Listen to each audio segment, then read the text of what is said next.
to school year, right? My name's Anchalee, right? I'm from Rajabhat, Korat. Yeah, and I have been teaching for at least I think 15 years. 15 years. Okay. Yeah, thank you, ค่ะอาจารย์ Right. Okay, nice to meet you,ค่ะอาจารย์ Anchalee. Okay, next one. Okay. Maybe Sumon first. Sumon Ang, right? Yes, Professor. Sumon Yes. Ang. Okay, Sumon. Yes, my name is Sumo. So I'm from Myanmar. I'm working. Before the pandemics, I'm working as a lecturer at Jeonnam University in Myanmar. But now I'm not in the service because of political issues. So I stay away from the department. I see. I'm teaching young learners at home. Okay. Right. Okay. Yeah, that's good. You can focus on your PhD study, right? Yeah, that's the the good side. Okay. Wang Yili. Good morning, Professor. I'm in China, and I'm working at a university 19 years. 19 years? For 19 years. Yeah. Which part of China? Northeast of China. Must be very cold there now, right? Yeah. Okay. All right. Nice to meet you. Okay, Rosamond ka. Yes, Professor. Good morning, Professor and my classmate. I'm Rosamond Panungao, and now I have been teaching in Business English program for 8 years. Nice to meet all of you. Thank you. Okay, right. Thank you, Rosamond. Yeah. Kun Wanchana, have I met you before? I don't think so, Professor. This is the first time that I've met you. Oh, Rosamond, definitely. When I visited BRU, right? Yes, we have been before. Yeah, we have met before. Kun Wanchana, you teacher somewhere too? Yes, Professor. สวัสดีครับ Good morning, everyone. I'm Wanchana Bunchom from Ubon Ratchathani Rajabhat University. I work for English department, HU faculty. I have been here for almost 15 years, Professor. 15 years too. Okay. Thank So you. now it's time to come back to the life. Right. To educate, to study, right? To the classroom. Yeah. Okay. Yes. Thank you. Yes. Patanan. Okay.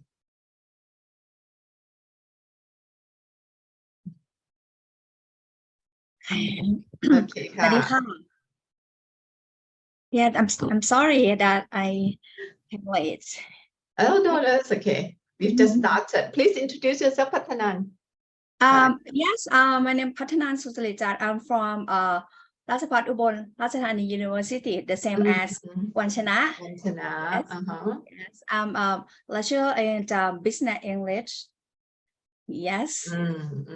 Okay, right. Okay. Nice to meet you. Right. Yeah. You don't have to use the background, of the website. Okay. A little bit have my eyes are sore because of seeing myself in your background. You can change it to whatever that you feel comfortable.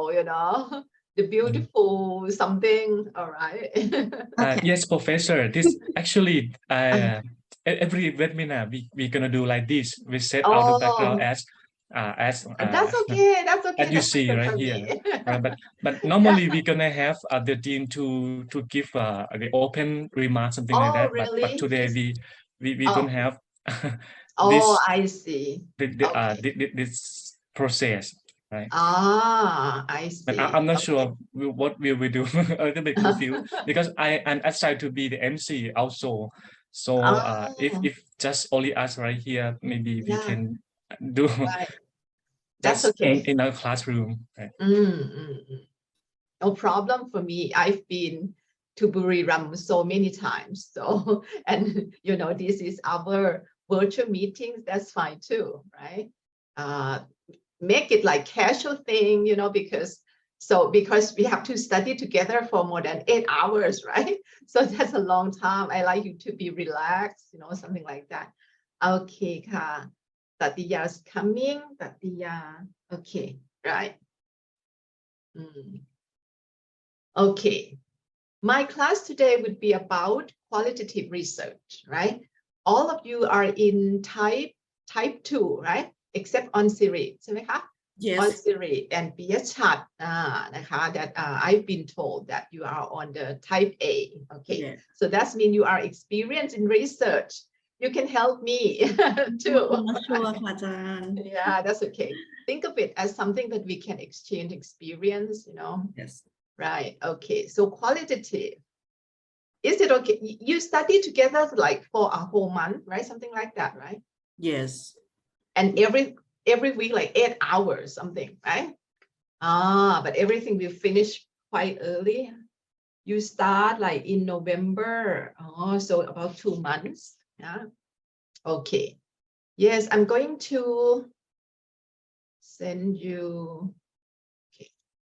I can share my PowerPoint first. I will send you the PowerPoint later. Okay, let's share the screen.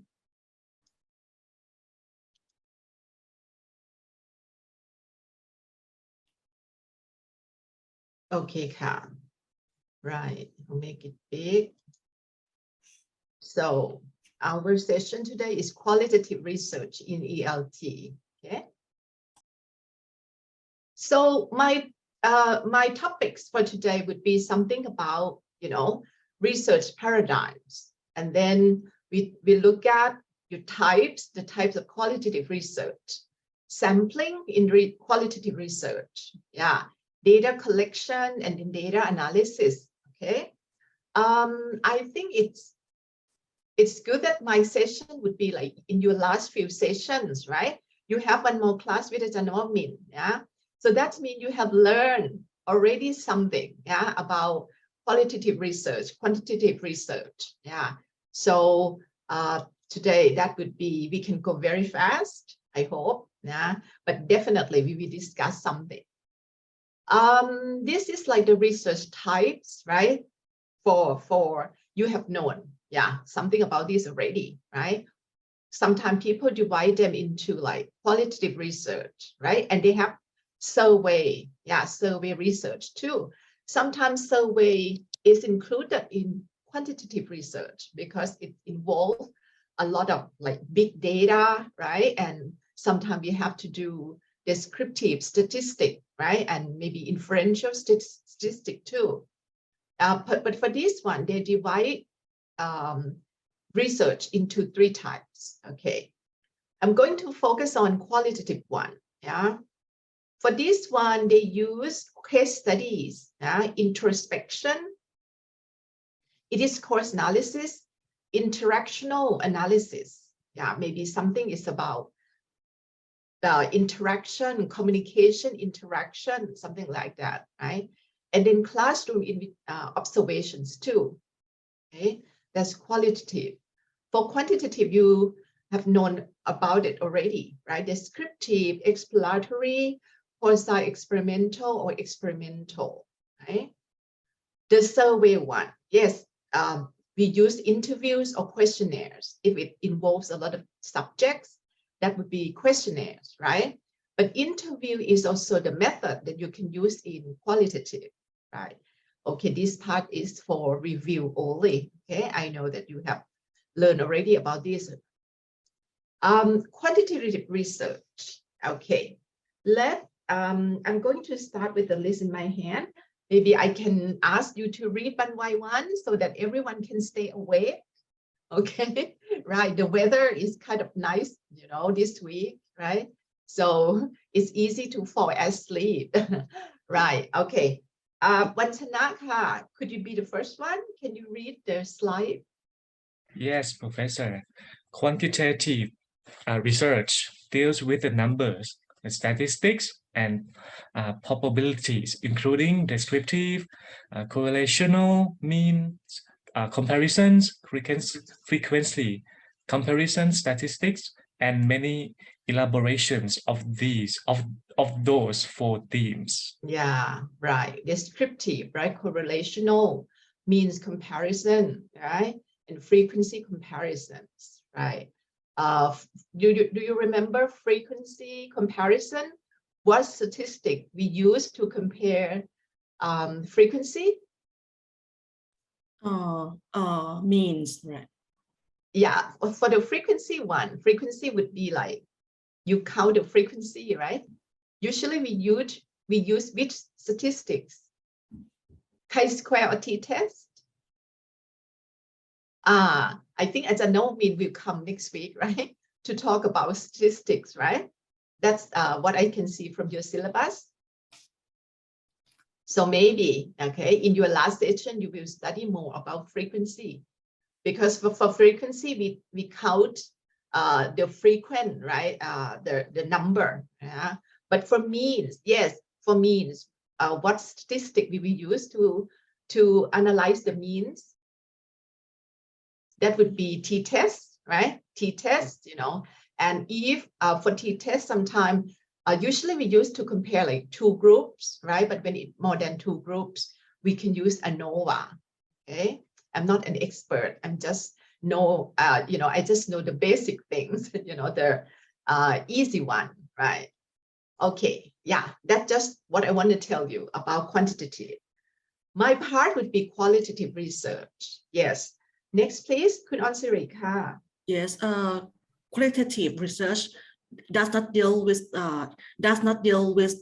the numbers. Indeed, often actual numbers, including ethnography, naturalistics, and action research, as well as discourse analysis, conversation analysis, and many others.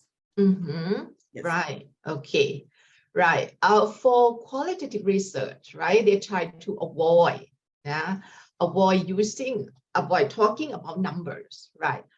We use maybe ethnography, you know, we study subject in the natural setting. Sometimes action research can be included in qualitative too. Do you know what action research is?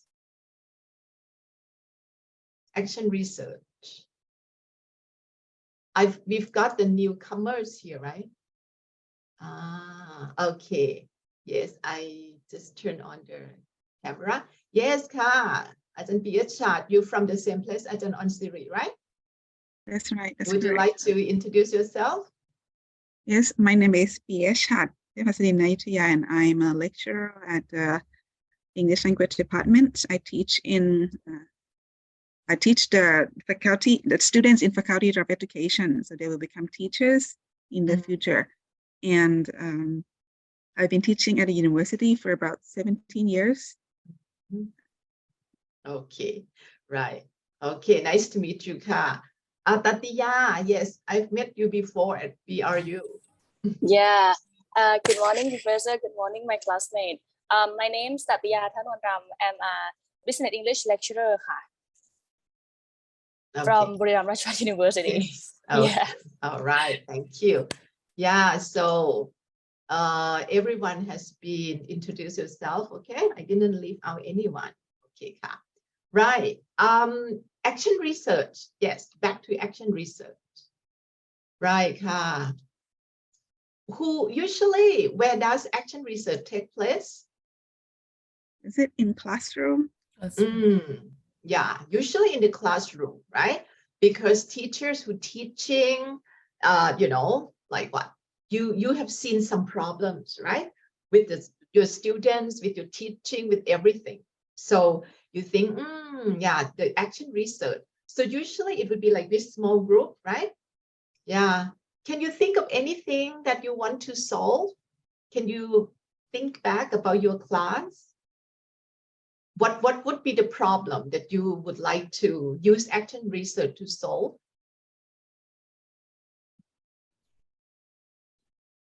Or no problem in your class at all?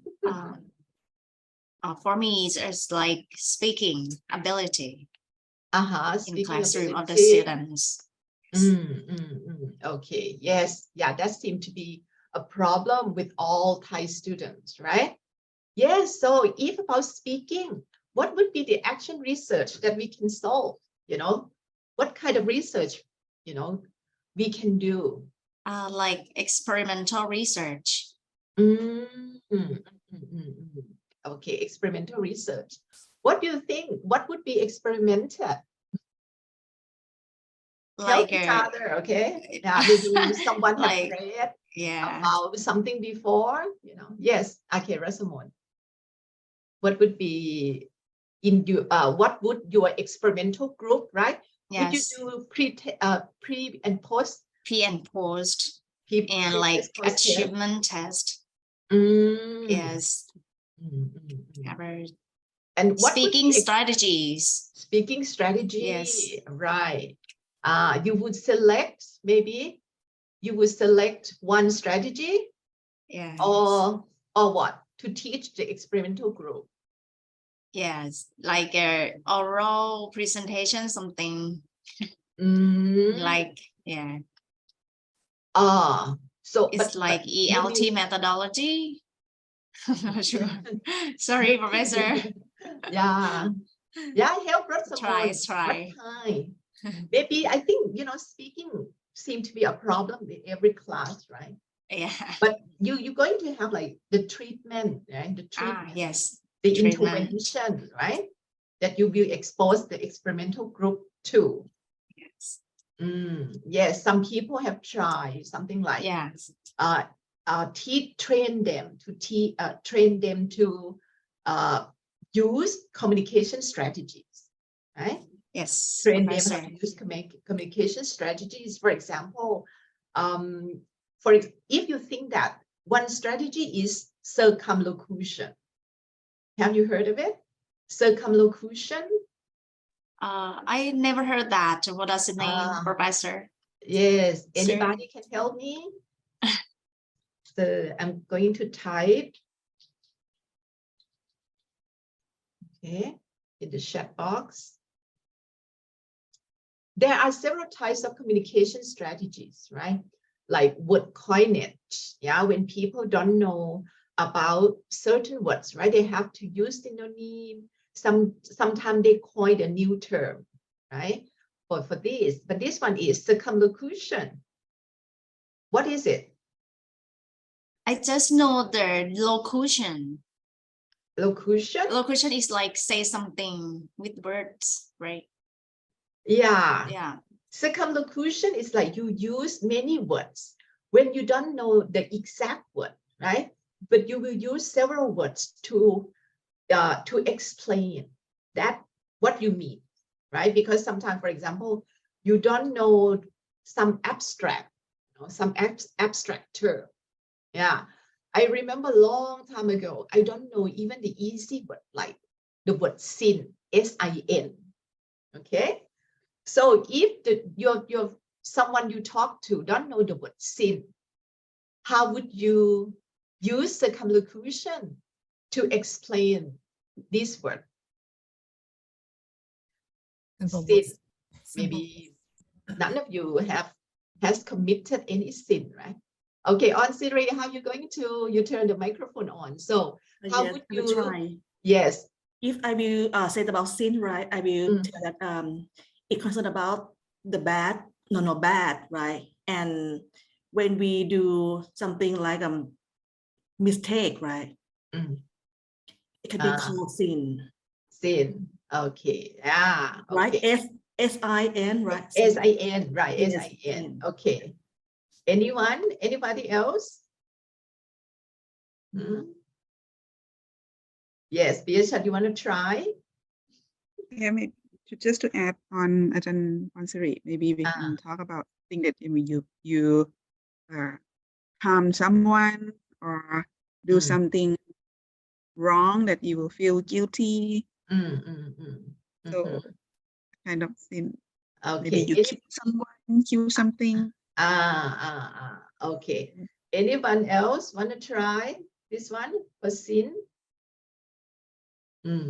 Maybe we can also use like translanguaging, right? If we explain this we can say something, we can use translanguaging is like, okay, it's so difficult, right, to explain it using English. We could, if we think that our student know, you know, we can say something like, you know, karma, right?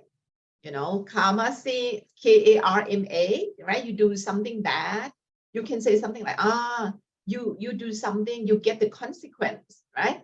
Something like that. There are many ways. But for this one, you cannot use verbal behavior, right? To explain, to describe sin. Maybe the behavior, not verbal, sorry, your gesture. You cannot use it to explain this one. So that would be action research. You think that you cannot teach the student all vocabulary. So maybe it's better that you train them to use circumlocution, right? And yes, you expose them to different vocabularies. And maybe the other, you've got the treatment group, the treatment just, you know, translate, or you teach them the conventional way, the old way, just translate something, right? And see which one works, right? That could be action research. Usually who would be the subject in action research? Our class, right? So that would be like convenient sampling, right? Because the subject would be from your own class. Yeah, so that action research too, right? And discourse analysis, yes, we talk about this in details later. Okay. Next one, right? Yes. Patanan, please. Yes, QR is subjective and use different methods to collect data. For example, individual interview, in-depth interviews, and focus group interviews. The nature of this type of research is experimentary and open-ended. Exploratory, okay, exploratory, you explore, okay? When you conduct research in qualitative research, you don't really expect, will you have any hypothesis? Usually in qualitative, you won't set the hypothesis. You might have something in mind, but your study is not to what is it? To test, to prove, to reject the hypothesis, right? You just want to know what's going to happen, what's happening. Think about the situation. I think qualitative research that can be seen clearly, it's from sociology, research in sociology. Maybe you have heard about the case of, I forgot her name. I think Jane Osgood, I think. Jane Osgood, she studied some, I think gorilla and chimpanzee are not the same, right? And maybe in the past you have watched the movie like Gorilla in the Mist, that she went to study some gorilla in Africa, right? And she would be there, right? And study the behaviors of those gorillas. And you know what? I watched some documents. It said that gorillas also have affairs like human beings, you know? Maybe so they are the species that very close to us, right? So they could have affairs too. This is from observation, you know, observation, right there, qualitative research. Any of you, okay, so that's exploratory, right? Open-ended. You know, you don't know about gorillas behavior before. You go there and observe and notice everything, right? Until you can see the pattern, right, of their life. So, you know, everything is exploratory, open-ended, right? Maybe the researcher has seen that kind of behavior more often. So it becomes patterns. So that would lead to the conclusion. Anything that, okay, close to gorilla that you can think of research in our field, in ELT, I'm not going to ask you to observe any monkeys, okay? Right, not at Lopburi, right? Yeah, the monkey at Lopburi, San Prakan. Yeah, but in our field, what could be possible similar thing? What could be similar research? Anyone, please? Can I share? Yes, please. Yes. Yeah. I would like to raise, the case of teaching in COVID-19, right? I would like to compare two ways of teaching, like teaching on site and teaching online. Which one will be the best, the best way, right? Right. So you would like to observe the students' behavior? Yes, and I will, recheck them by interview, right? Interview. Yes, using like open-ended and questions, right? And I will use like pre-test and post-test to check the true ways of teaching, comparing like teaching via on-site and online, right? Okay. Yeah, so that could be, that's not a pure qualitative, right? Yes. Yeah. Like a mixed method. Mixed method, right. Yeah, from the readings that I asked you to read for presentation today, you will see that most of them are mixed method, okay? Because these days, I think, yeah, but today we will have example of pure qualitative too. It's still possible. But mostly, yeah, people, I think the research that we are familiar with would be something about mixed method. Yes, anything about, okay, for the work with as an on-site, that would be like mixed method, yeah, comparing face-to-face and virtual, right, online teaching. Anyone has got an example about ethnography that you would like to observe the students? Remember, I gave you the example from sociology, right? You think you can observe anyone too? Similar to Jane Osgood. Yes. Yes, Hakka. Can we observe like the way the students speak, for example, maybe error analysis or the discourse analysis? Yeah. Take notes of they usually say, or what they usually, what words or the mistakes that they usually make. Yeah, that's possible, right? Okay. I'm not sure about us, okay, because we are language teacher. You know, one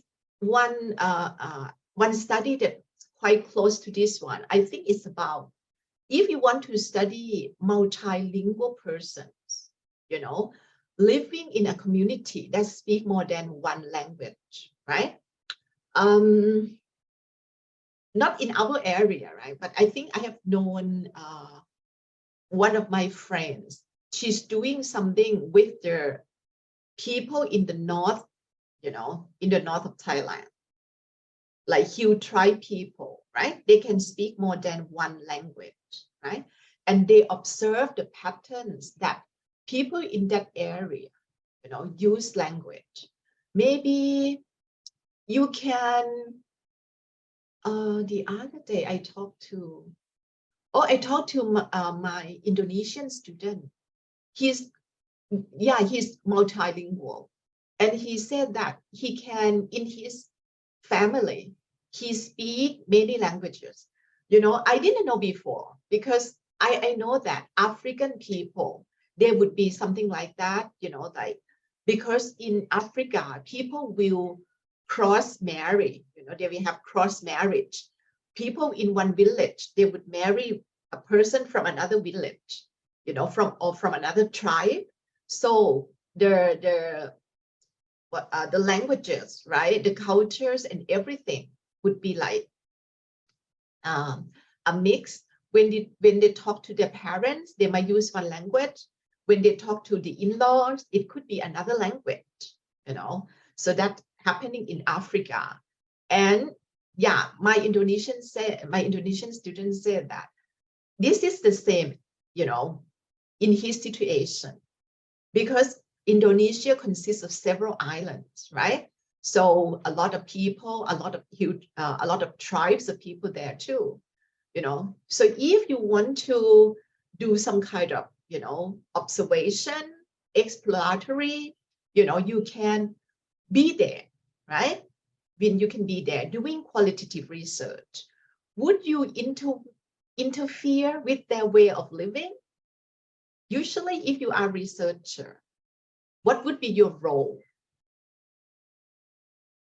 Would you be yes? Is it just observe their behavior? You observe their behavior. First of all, you must have to, what is it? Make yourself blend in with them, right? So that they don't feel that they are observed.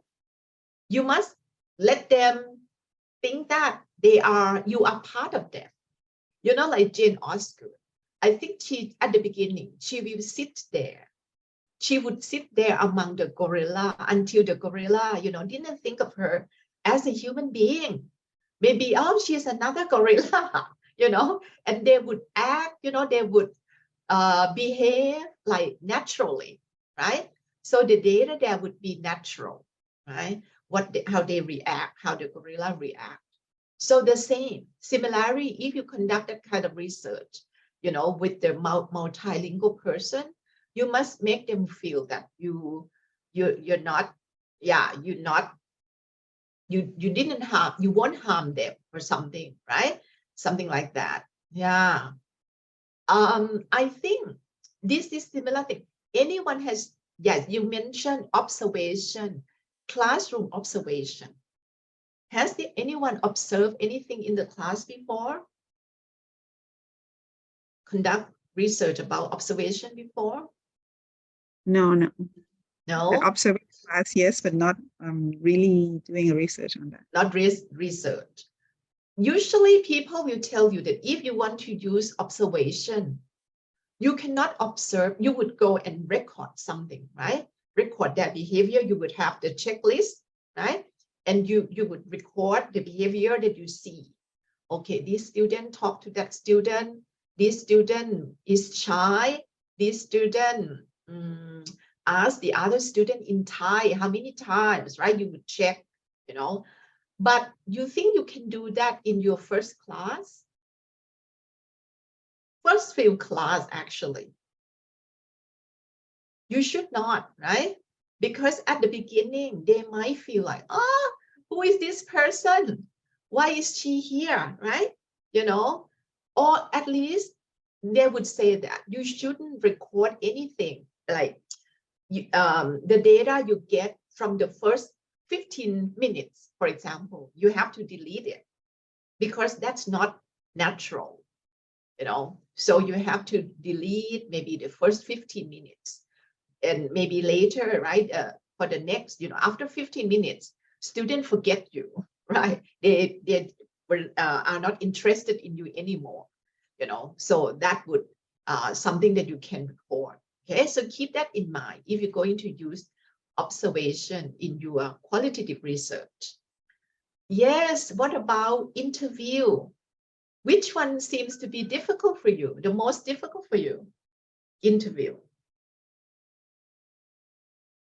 Which one do you prefer to do? Individual, in-depth, focus group?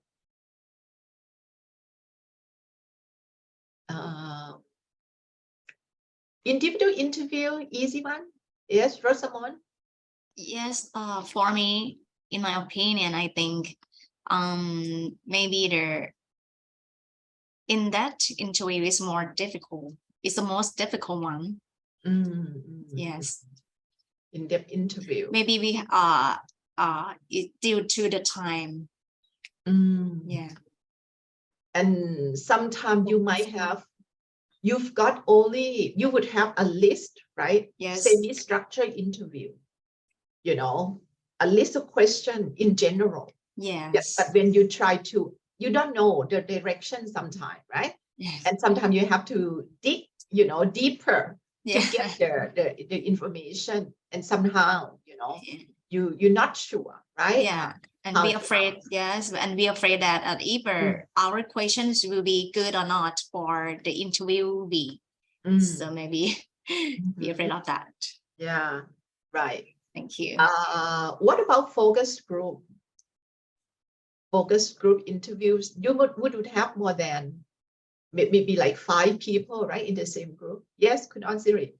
Yes, in my point of view, I think to make like focus group, it quite be difficult because we have to set up about the age and about the priorities, about the people's background, and we have to set up about our questions that have to relate all of ages, right?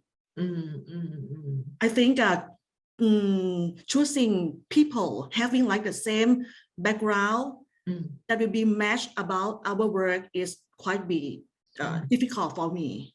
So for you think that in the focus group, the participants should be with different background, right? They should have similar background, right? Yes. Right. Yeah, it sometimes depends on the design too. Yes. You might think that the group can come from, if you have like 5 groups, right? And maybe, okay, this group would be student with grade A, B, C, D, F, right? And this, or you could have something like, it depends on the research question, I think, and sometimes each group can consist of people of different grades, right? Different final grade, A, B, C, D, E, A, B, C, D, F, something like that too, right? Focus group. When we, sometimes, I think the difficult part for focus group interview is that the members of the group might influence each other. Yes. Right? So someone, right, will feel intimidated, and get influenced by the people who may be talkative or willing to talk the most, something like that.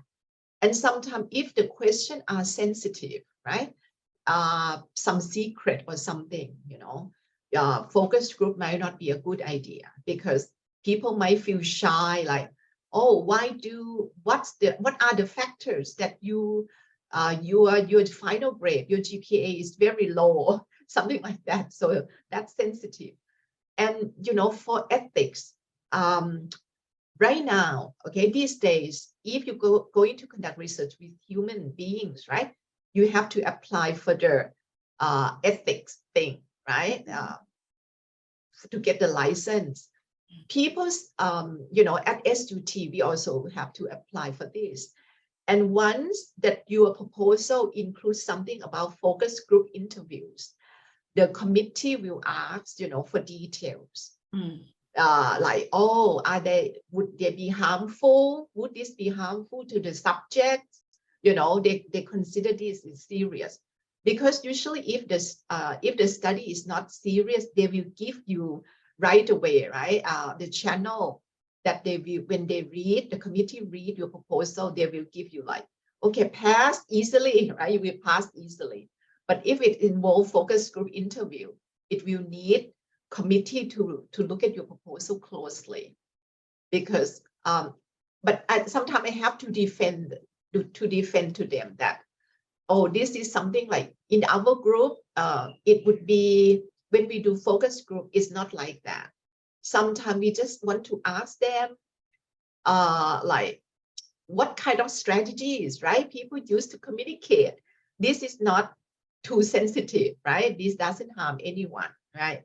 So I have to tell them that although we use focus group, it's not, it doesn't cause any harms to the subjects, right? Yeah, that's one thing we have to keep in mind. Rosamond, you have questions? Do you have questions? Or you want to share something? Yes, could I share something, please? I just have been a focus group interviewees last 2 weeks before. I think that focus group is quite for me it's not quite difficult because the interviewer will set the questions the same and then ask the opinion of the interviewees. Sometimes we answer the same thing, we think the same, so we can share together, and then they will collect the data from our interview. Yes. And you think that if you have your opinion is different from the majority, would you be you would feel like comfortable sharing? For me, I'm comfortable. Okay. Yes. Yeah. I think the researcher have to, show clearly that, okay, to build rapport, right?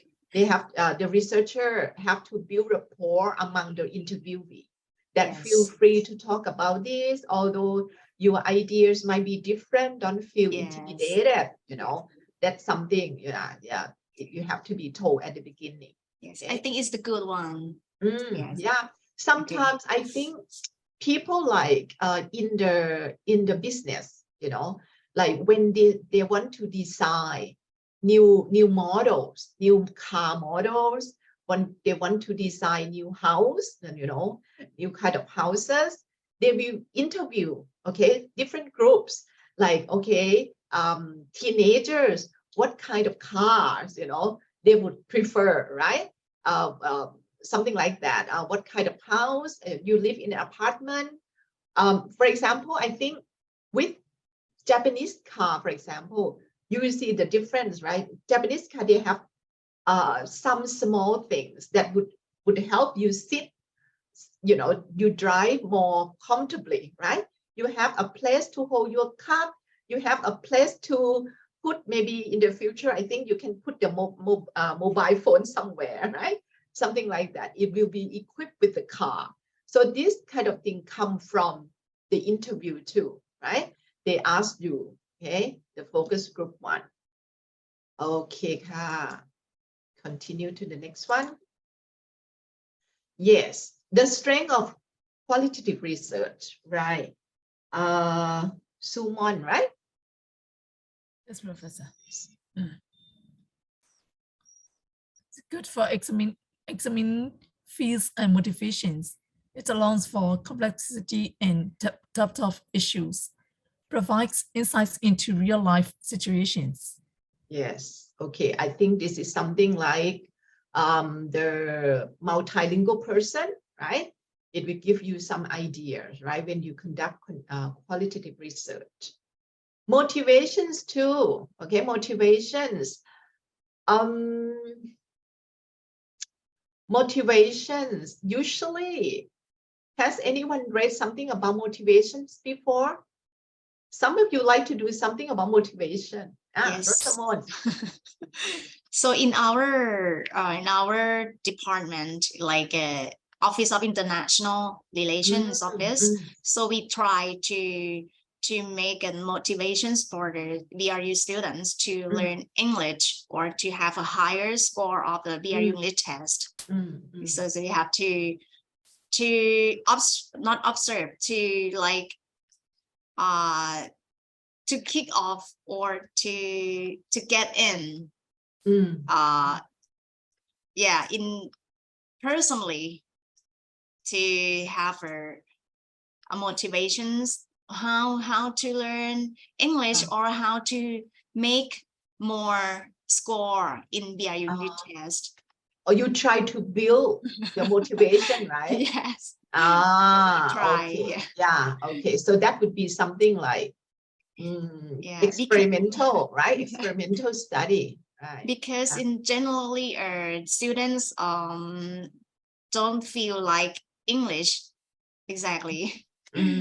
So that's why we have to make motivations.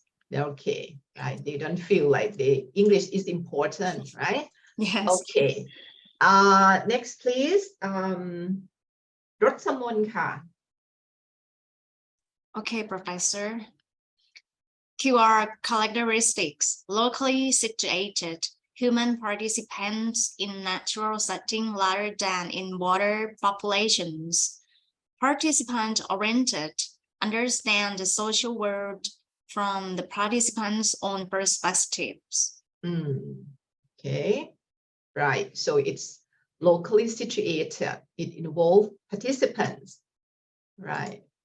Okay, this is one example. Okay, one example. ปฏิญาค่ะ Okay, ค่ะ Example of qualitative research. Scenes of family life complaining in everyday conversation. And to characterize the complaint response sequence in every conversations between people who are on intimate terms. Right. Yeah. Maybe because I like to complain, right? That's why the first example here is about complaining. Yes. This can be something in your ELT. Some of you have, are doing something about business English. You have to study complaining behavior by business people because you might have to teach your students about complaining too, right? And maybe how to respond to complaints, right? In business English. Yes. Any idea? Yes. Okay. For the fourth-year student, they have to have an internship, right? Or to like practice of working in the real life situation. So the entrepreneurs, like sometimes some entrepreneurs have a complaint of our student as well. So we have to, we get a perception of their behaviors or something. Yeah. Especially in behavior. Okay, right.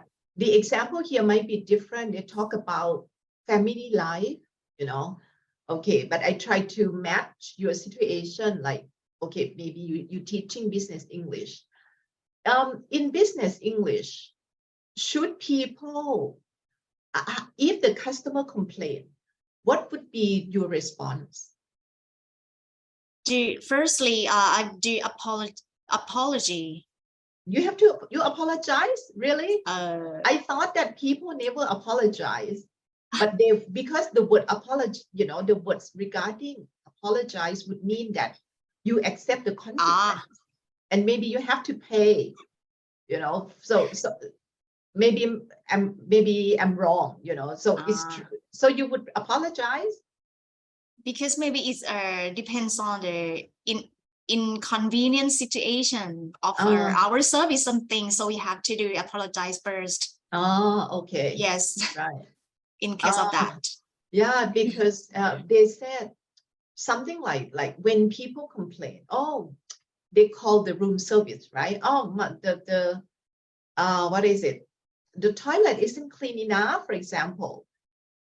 Usually what I have heard is like the room service will respond like, okay, we're going to send someone to help you right away, but they will not apologize, but they will fix the problem. But maybe it's changed, okay, but something, that's what I've heard. Like the word apologize will not be used, but they will fix it for you.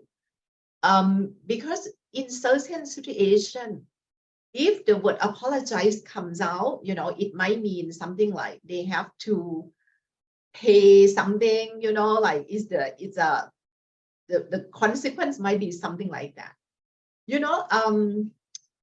There's a situation, this could be misunderstanding too, right? When people use apologize, one long time ago, maybe like more than 20 years, a Korean mother,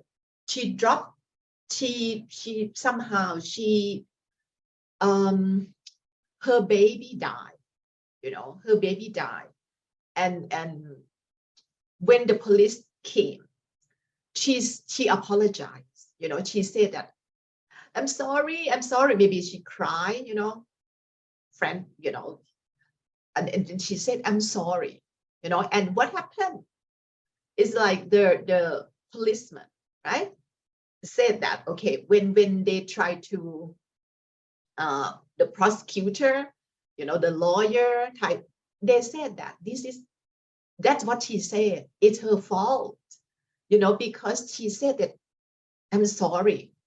It's like she accepts that this is her, you know, her fault, her mistake. Okay, so she was sentenced a few years. I don't remember, in prison, you know. But later, someone, I think, you know, people like us, you know, linguistic people, come and we said that this is not about, you know, this is about cultural thing, you know, in her culture. When she said that, she's sorry, but it's not that it's her mistake. She's sorry that this happened, you know. So actually, it's not that she accepts that this is her mistake. Okay. So my point is, I don't know, people maybe in business, they don't want to accept, you know, because yes, they want to fix the problem, but they avoid saying that it's their fault. Okay, but that's this might be true in one situation, you know, not true in all situations, right? Anyone like to say something about this? Thank you, Professor, to make it clear for me. So I will keep in mind that about the sorry saying. No, but don't believe me. Maybe it could be different, you know, because from sometimes when you study something like this, you might have to study something like 360 degrees. You might need to get the opinion from the customers too, right? Because from the customers, they might want to hear the word apology, regarding apology, right? Because, you know, this is the situation between Japan and China too. Japanese never apologized for what they have done. They did during World War II, you know, like when they went to Nanjing, you know, and killed a lot of Chinese, you know, they rape Chinese women, you know, something like that, right? During World War II, they never apologized, but China, you know, demand, right? Want to get a formal apology from Japanese government, you know, but Japanese government think something probably like, if I accept something, I have to pay in terms of money back, because a lot of loss, right? A lot of damage, you know, coming from that. So they don't want to apologize officially, you know, just think about it, right? Okay. Excuse me, Professor. So in this case, also we have to take action first, not saying apologize first, right? No, don't believe me. I'm just that's not the conclusion. See, this is something like exploratory, right? In some situation, you might need the ideas from people, from different people, right? From different groups, the customer, the hotel owners, right? For something like, what should be the pattern, you know? If you think that, yes, apology is important, then you might have to. It's just that I raised that issue because that's what I've heard. You know, I've heard that, you know, don't apologize, you know, not apologize formally, because that could cost you something. Right? Cost you money. Yes. In my case, for the fourth year student internship that I told you, when I heard the entrepreneur said like this, and then the student said like this, it's different. So so how should we do? Because it's different words or different story. So we forget it. So do nothing. You know, but if this is going to be research, you know, it could be something like people from different cultures might expect different things too. you know, like Asian people, they might expect a formal apology, right? Whereas Western people might accept something in action, you know? Yes. Yeah, you don't have to say it, but you have to solve it right away. You know, offer me something like free breakfast, you know, something like that. I don't need the verbal one, right? Yeah, because I think yes, the action. The action, you know, when I stay in visited some countries in Europe, you know, if they gave you the wrong type of room, they would offer something in return, you know, free breakfast, something like that, because this is a compensation, you know. So that could depends on different cultures, right? Right. You could answer it. I saw you raise your hand. Thank you, Professor, for sharing. Yes, I will want to share that from your case study, right? I think these are types of psycholinguistics, right? And sociolinguistics, right? Sociolinguistics. Yes, because it concerns about the like a mood and tone and culture, right? And it's a part of intercultural. Like right. And we can see this case like world English and English as a lingua franca, right? It could be cross-cultural. Cross-cultural pragmatics. If you want to compare two cultures, right? The way we complain in one language could be different from another language, right? Yes. And for the case that you raised, right? It seems like you give us like the research article number 3. It concerns other like context in the learning in foreign countries, like that. Right. Okay, we will talk more about this, right? Patanan said cash will be helpful, right? Okay, when you conduct cross-cultural pragmatic things, that's when you can compare, right? The way people do the same thing, right? But in two different cultures, and how we do it, right? How we do this differently, right? We might have different ways, although we might complain it differently. You know, I think for example, Chinese people, you would know that, oh, sorry, we have Chinese, we have Wang Yili here, right? Sorry, okay, this is cultural thing, okay? Don't take it as something personal, okay? This is sometimes people think that when we meet some Chinese, not all of them, we think that our stereotype, I think Chinese people might have similar thing with Thai, right? Sometimes Chinese people are loud, right? They're too noisy, right? Something like that. So that could be cultural differences.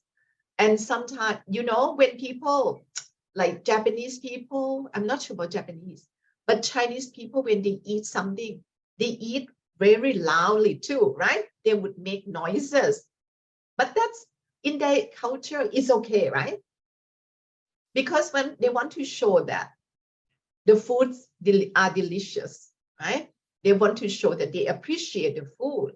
So that could be different too. Right. And for one case of cross culture, right? I will raise about in India, right? When we like this, Ajahn, means yes, right? And when we like this, means no, right? Yes. I think they don't do like this, but I don't know. My next you know, I try to learn from them. They have more action than that. Okay, right. Thank you, Ajahn. That could be difference for in terms of gesture, right? Gesture, and this we shouldn't use some, you know, like our fingers if we don't know exactly, right, what it means. It could mean different things. Like this one could be victory, right? Yes. But sometimes people use it the other way, like that. That's not polite, right? Something like that. Yeah, I think we has to be this way. Yeah. Okay. This is an example, all right, of qualitative research. This one, yes, Tatiya already, na? Okay, ka.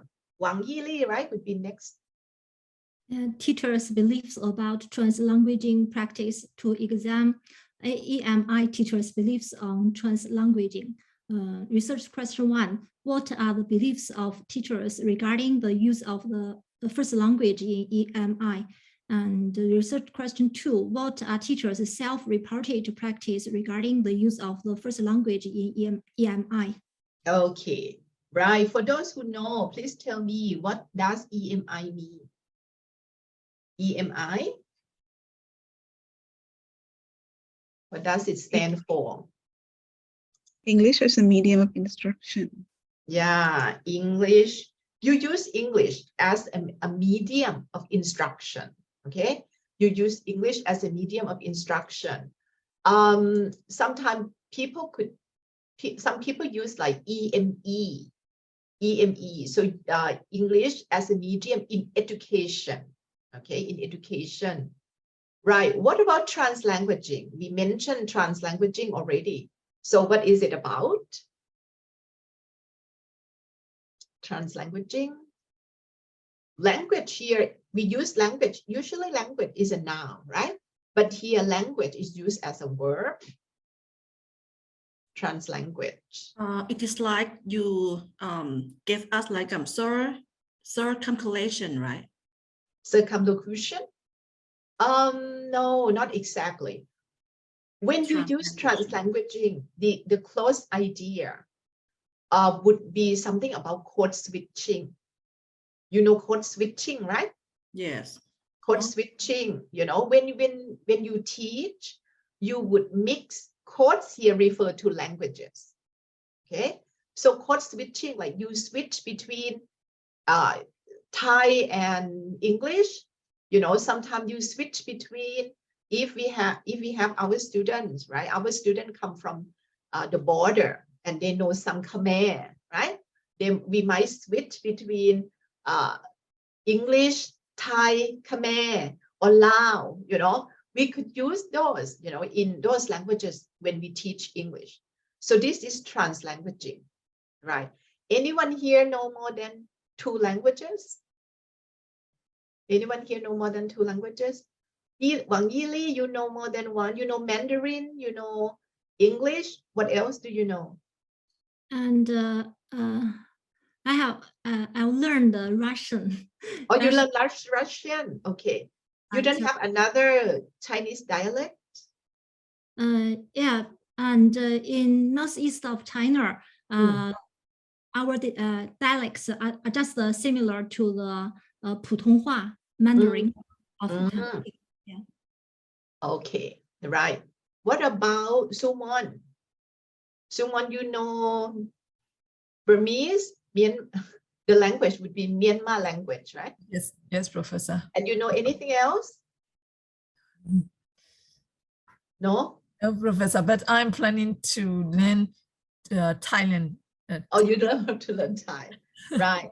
I'm asking because I think in Myanmar, it's also multilingual society too, right? Like people can speak, but I'm not sure how to call them. In Thai, we call them Thai Yai, you know, we call them, what else?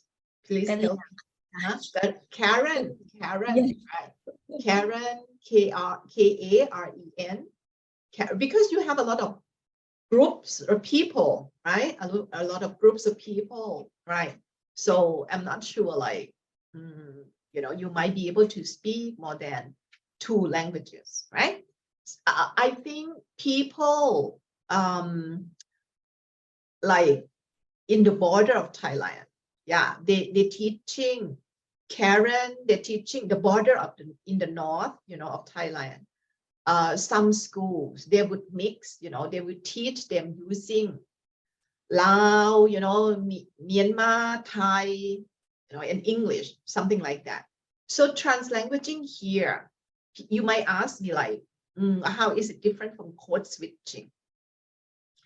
When you translanguage, okay, first of all, in your classes, do you allow L1? Do you allow the use of L1? Yes, Professor. Sometimes I allow them to speak. Speak L1, right? Yes, teacher. Yes, Professor. And you use it too, right? Yes. You use it too. Yes. Teacher use it too, right? Use L1 too. Yes. Yes. Right. Do you mind if students use L1?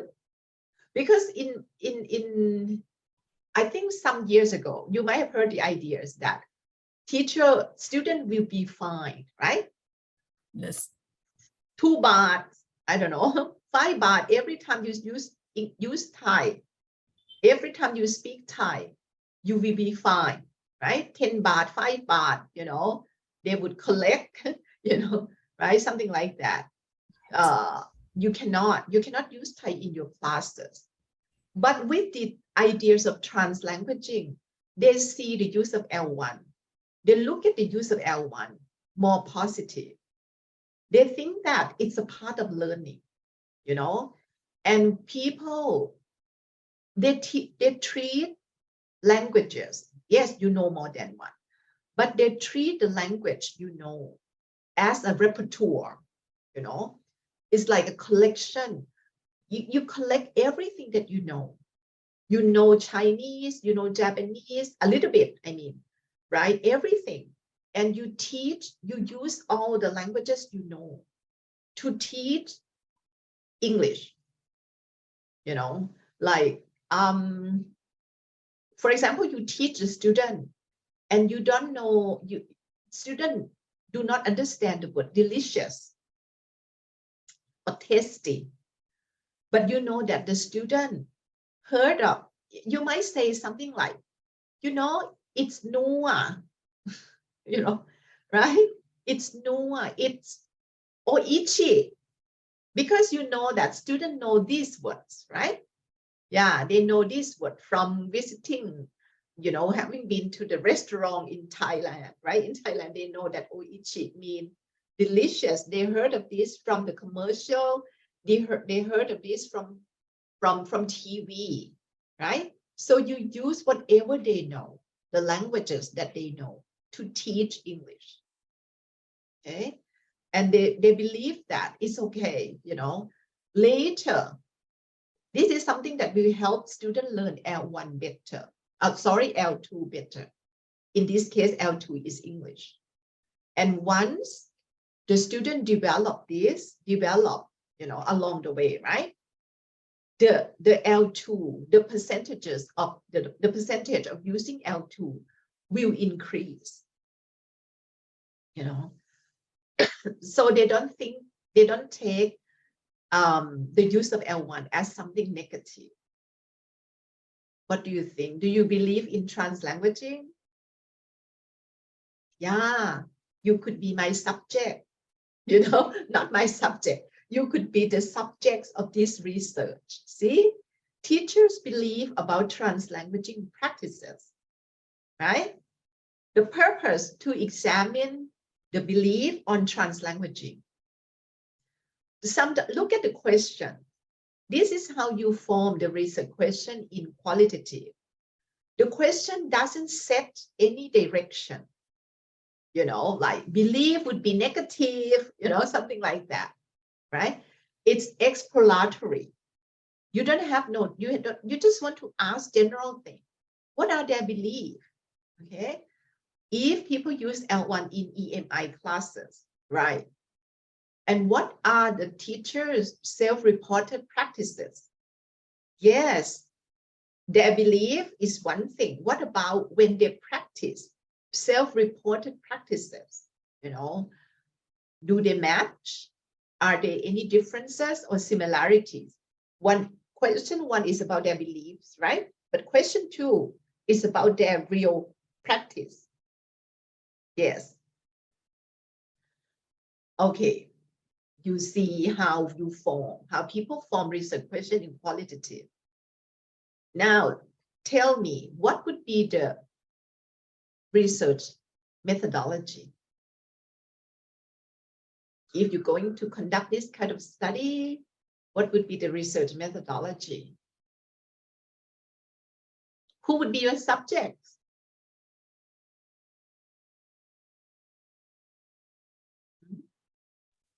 Teachers. Teachers, yes. Teachers. EMI teachers. EMI teachers, right? What do they teach? What do EMI teachers teach?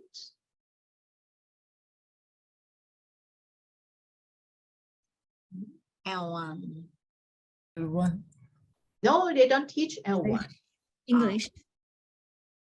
Usually, EMI would be something like engineering teachers, you know, engineering teachers, non-English major teachers, you know, because yes, they use English to teach engineering, to teach business, okay, to teach business.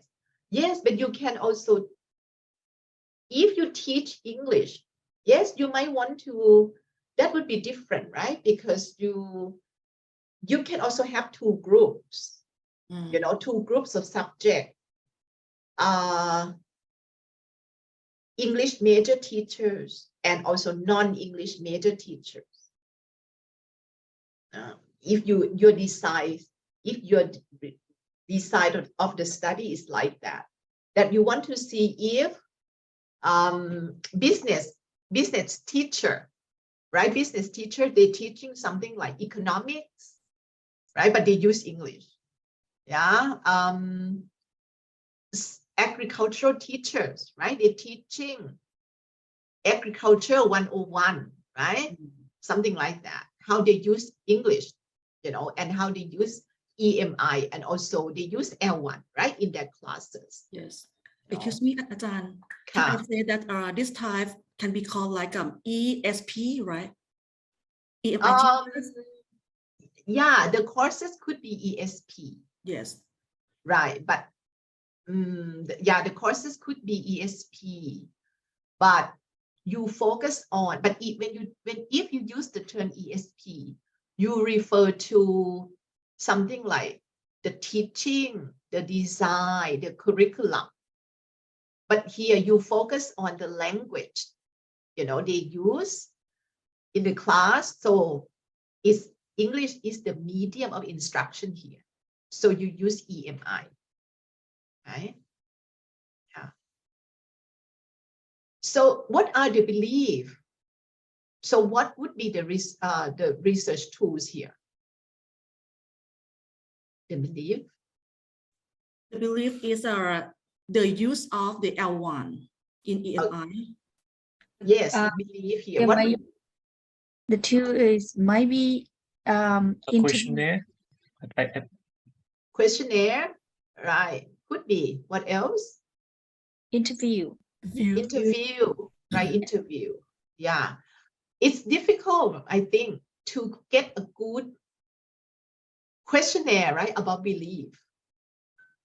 People actually, I think for questionnaire, it's easy to administer, to use it, but it's difficult to decide, right? If you can adopt something that people have, you know, have already got it, you know, and you adopt the designed questionnaire, you know, that would be easy for you. But the first one, that would be the most difficult one, the difficult task, because a good questionnaire is not easy to design, right? But if you interview, sometime before you can design a good questionnaire, you have to interview. In-depth right? interview. Yeah, you have to interview, yes, in depth, you know, or something. and you get Focus the group. information, right? Yeah, you get the information from the interview to design a questionnaire, because you need to get the construct of the questionnaire, right? You have to know what beliefs here refer to, right? So that you can ask the right question, you know, if you're going to interview, right? And then self-reported practices, that could be interview too, right? You ask them to talk, if you believe like that, do you usually use it? How do you use English? How do you use Thai? How do you use Khmer, you know, in the class? Yeah. And can we use like focus group, right? Yes, you can, right? You can use focus group, but when you have focus group, you should have more than one group, right? Yeah, you can if you have like 20 subjects, 20 teachers, yes, you can have focus group. Yeah, it's faster, right? Because you interview them at the same time. Yeah, just be aware of some drawbacks of the focus group that we mentioned already, that about the influence, right, of each member. Excuse me, Professor, what the exact number of the group when we focus on the focus group in the research? There's no you know, the one answer for this one. You have to look at your research. For example, if we talk about the car model, right? How you design the car model, you know, and you have limited number of budget. You have to put them in groups, you know, and you interview them, and you have to hire a professional interviewer, right? Everything is expensive. You might want to put, but you know that the professional interviewers, they are experienced, right? So they can give you what you want, you know, in just a limited, because they are experienced. Then 10 people in the group, I think is okay, right? If you have 10 subjects in the group. But for researchers like us, you know, who are inexperienced, this is our first time. So I think, you know, you might have like a few subjects might be better for you, right? And sometimes you can have like, because if you use mixed method, right? You could have, they might start with the questionnaire, you know, something that you can collect a large number of participants, right? And then maybe you can select 20% to be interviewed, you know, 20% to be interviewed. So you can put 5, you know, in like small groups, right? In a small focus groups, you know, that could be possible too. You don't want to interview 100, you know, that's impossible, right? Yes. Anything else for this? Okay, we can finish the question. This is something about perspective, right? Yes, Fatka, could you help me with this one? Yes. The examples of qualitative research is teachers' perspective of bilingual education in primary school in Vietnam, a qualitative study. Research question number 1, what are the internal factors, strengths, and weaknesses that affect bilingual education in primary schools in Vietnam? And research question number 2, what are external factors, opportunities, and threats that affect the success of bilingual education in primary school in Vietnam? This is like a SWOT analysis, right? Strengths, weaknesses, you know, threats and opportunities, right? Yes. about perspective, about attitudes, okay? This could be qualitative too.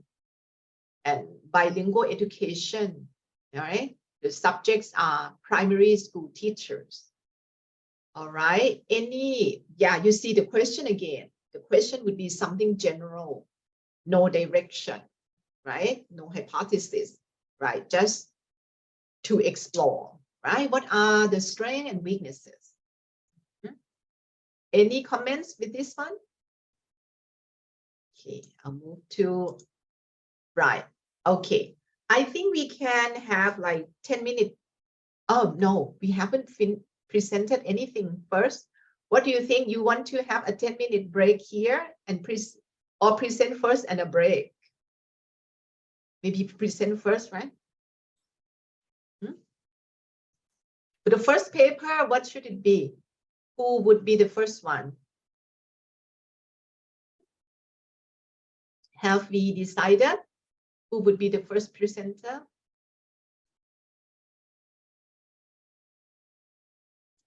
You can choose, Professor. I can choose. I can choose.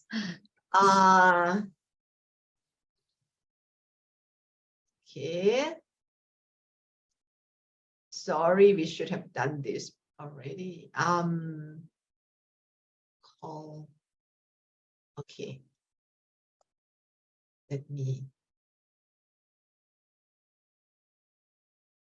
Okay. I don't know who has got what. Okay.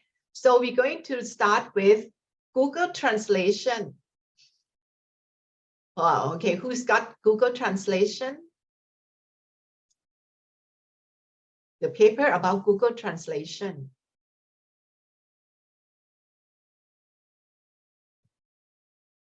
No one? Tatiya, who's got the paper about Google Translation? Let me check, Professor.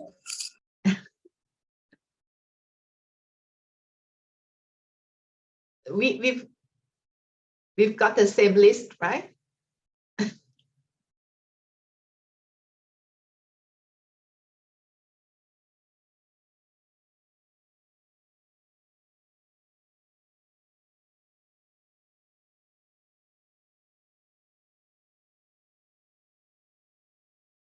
You've got like EMI, right?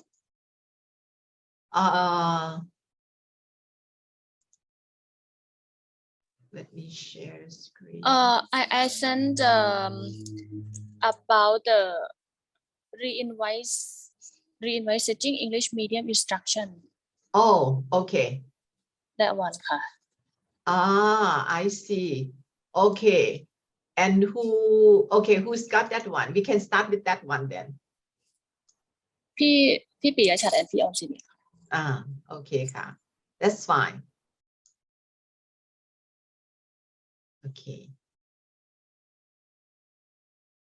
Yeah, that's a good one too, because that's the related with qualitative. Okay, so may I start?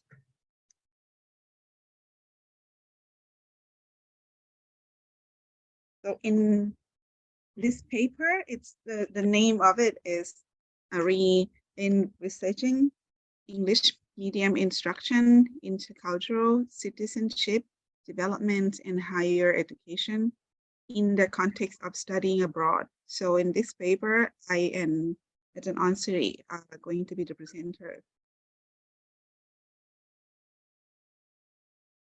And this paper is written by, if I pronounce the name correctly, HUSOC-BRU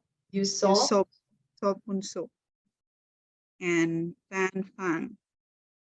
And let me explain a little bit about the abstract and also the parts of the article. So in general, in this topic, okay, it talks about the roles or the importance of intercultural knowledge. So the abstract mentioned about that there are development of intercultural citizenships, and people need to know more about the intercultural knowledge and also awareness of culture and communication between people in different countries.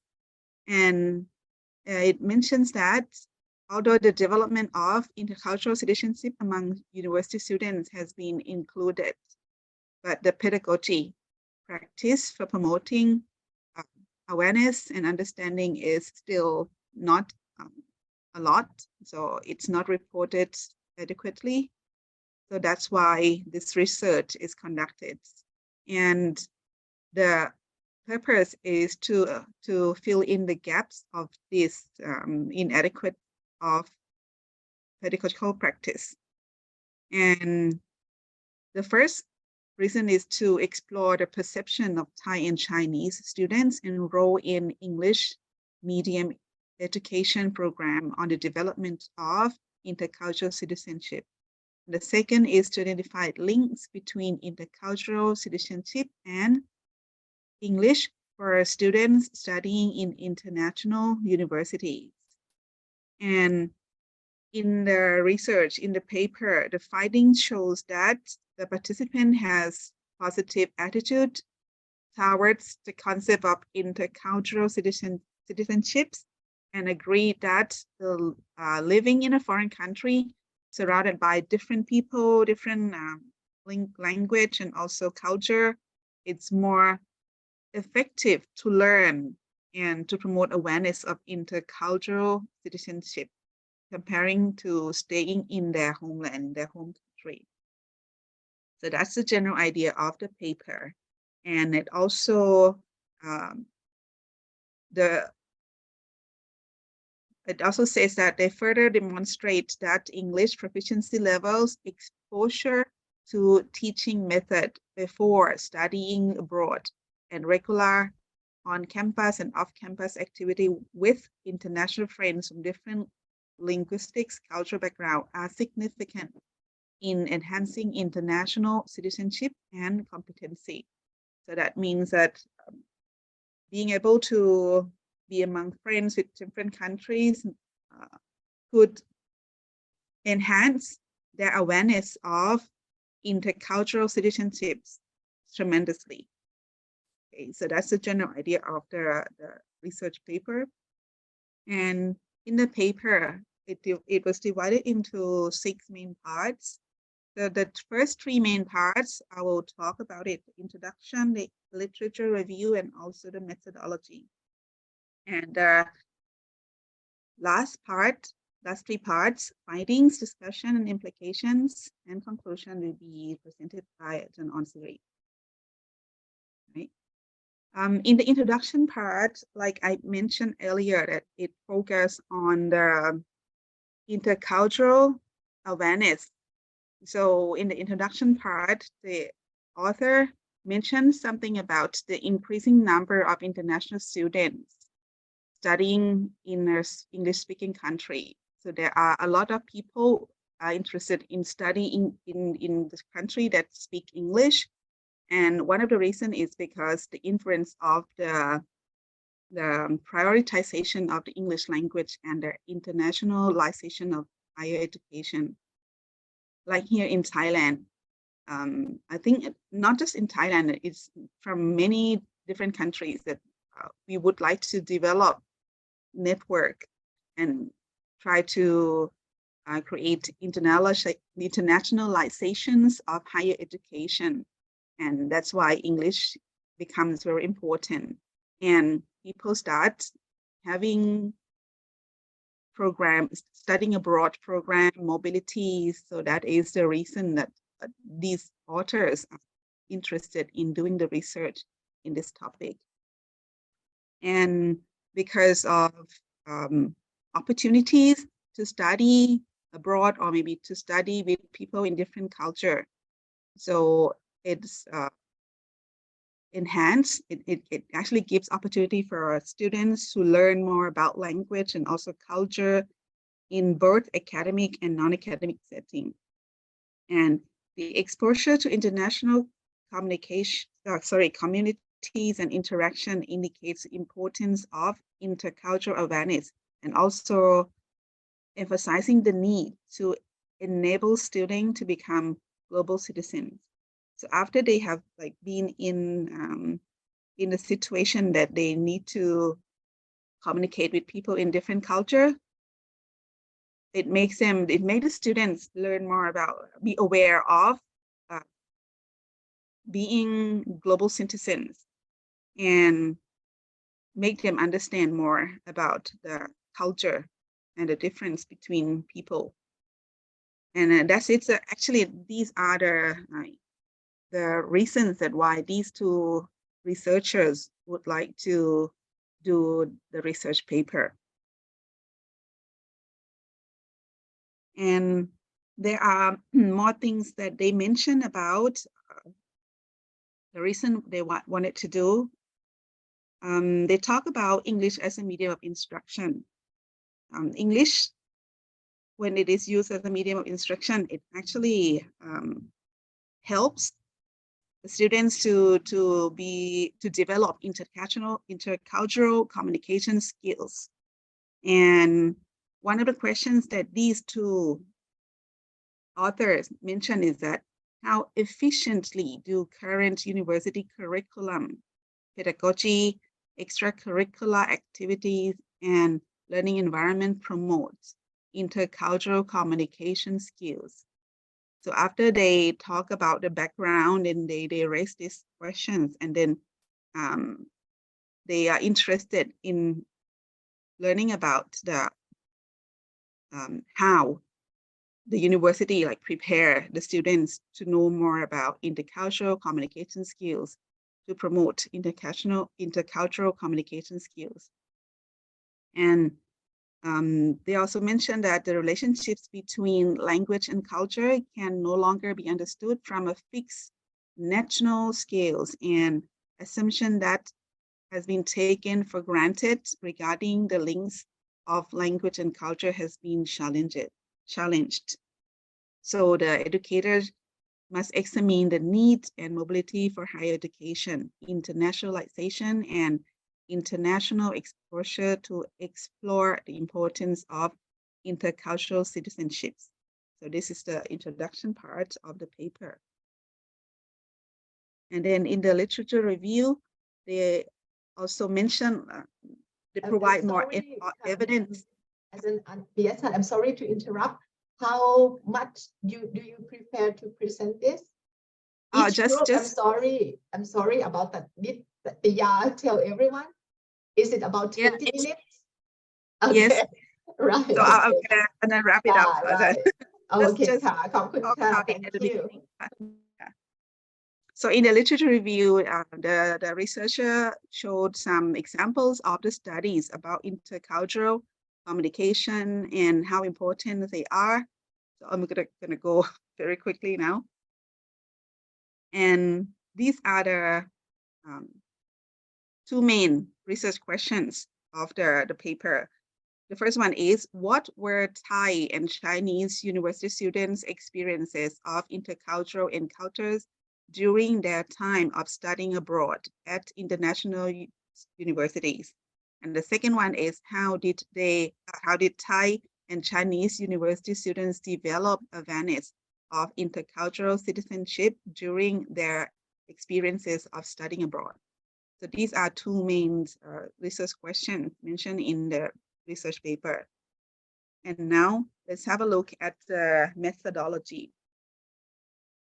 So the researcher conducted research with a group of students, altogether 12 students, and they are from Thailand and from China. 6 are Thai and 6 from Chinese. And they wanted to know, the author wanted to know how students know about intercultural awareness, right? So this is the way that they collect data. They just use purposive sampling to collect data and prepare some questions to ask the students. And the steps that they do the research is that they will target candidates by approach them by emails, phone calls, social media messaging, and then later after that, they request for ethical approval. And then the participants gonna need to sign consent form. Then later, after the study was approved, then participants were contacted to be interviewed. And some of the information here are the information that the participant needs to know before they involve in their research. So they need to know the reasons. They need to know that the session will be recorded. Each person will be recorded, will be interviewed for about 30 to 45 minutes. And it will not affect the academic results, and they can withdraw themselves anytime of the study. And the interview will be conducted in the language that they choose. And the core questions that they provided for the students are, let me see here, the other list of the questions. The question would be like, what motivated you to choose to study abroad? Did you have any problem while studying abroad? So these are the list of questions that will be included in the interview. And now I would like to ask to Dr.Anchalee to talk more about the next three parts of the research. Yes, thank you so much ค่ะอาจารย์ปิยชัด PB นะคะ Okay, I will share my slide. Okay, so please tell me how minutes left for me ค่ะอาจารย์ You can see my slide. Can you see? Yes. Okay, so how many minutes left? How many minutes left? 5? Yeah, try to present the core, the core. important findings. Yeah, that's okay. Because Okay. later I will ask you to share the PowerPoint, okay, send to everyone, and they can read more later. Yeah, but Yes. that's okay, right? Yes. Go to the important part. Please. Okay, so I will try to wrap up. Okay, for the finding, okay, I found that there are 5 main themes that I have found. The first one about the English accents and about the practicing in English and ES or educational system, right? And about the intercultural citizenship, right? So after I read all, right, I try to sum up that for this paper, it concerned about we, right, and about the English as a lingua franca that we have to use in this world, right? We cannot use only English accent, but we can use our own accent too, like English, Thai English, Laos English, or Chinese English. Okay, this is the finding, right? I try to compare about two classmates, right? Through a class, right? The first one, they are Thai at Chinese class, right? And the data found out that there are some problems in English accents, right? When we study in the foreign country, right? When we study in our homeland, right? Our teacher try to blame us about the English grammar and how to pronounce the correct English accent, but we go to learn with our foreign classmates, right? We can try to adapt ourselves, that we can try to learn another foreign countries too, right? And we cannot learn only our own language, but we have to learn about the culture of each one too, right? And for the finding, it's like in terms of in-depth interview, right? That they show that for Thai people, right? It shows that we want to study about with their native English teachers, right?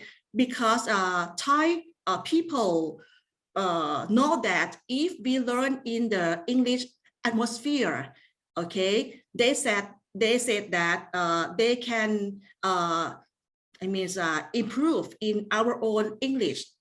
Okay, and it's the same with the Chinese too. The Chinese people said that if we go to study in the foreign country, right, we try to adapt ourselves.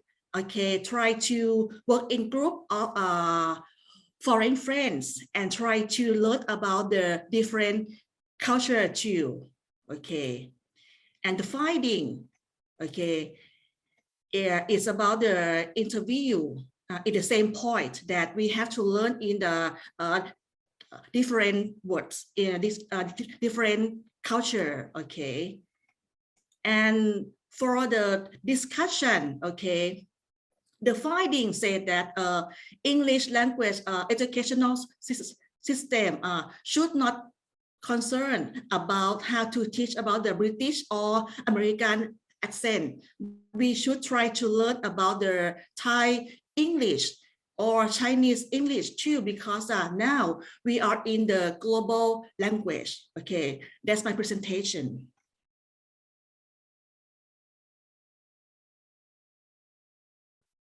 Okay, thank you very much, Kat, for this group. Thank you very much. Sorry to rush you. Yes. Ajahn Piyachat, can you show your slide about trustworthiness? I think you skipped that one. You still have it? Because, you know, research in qualitative, you will see that it's very subjective, right? Okay. So for this one, yes. Can you explain more about this one?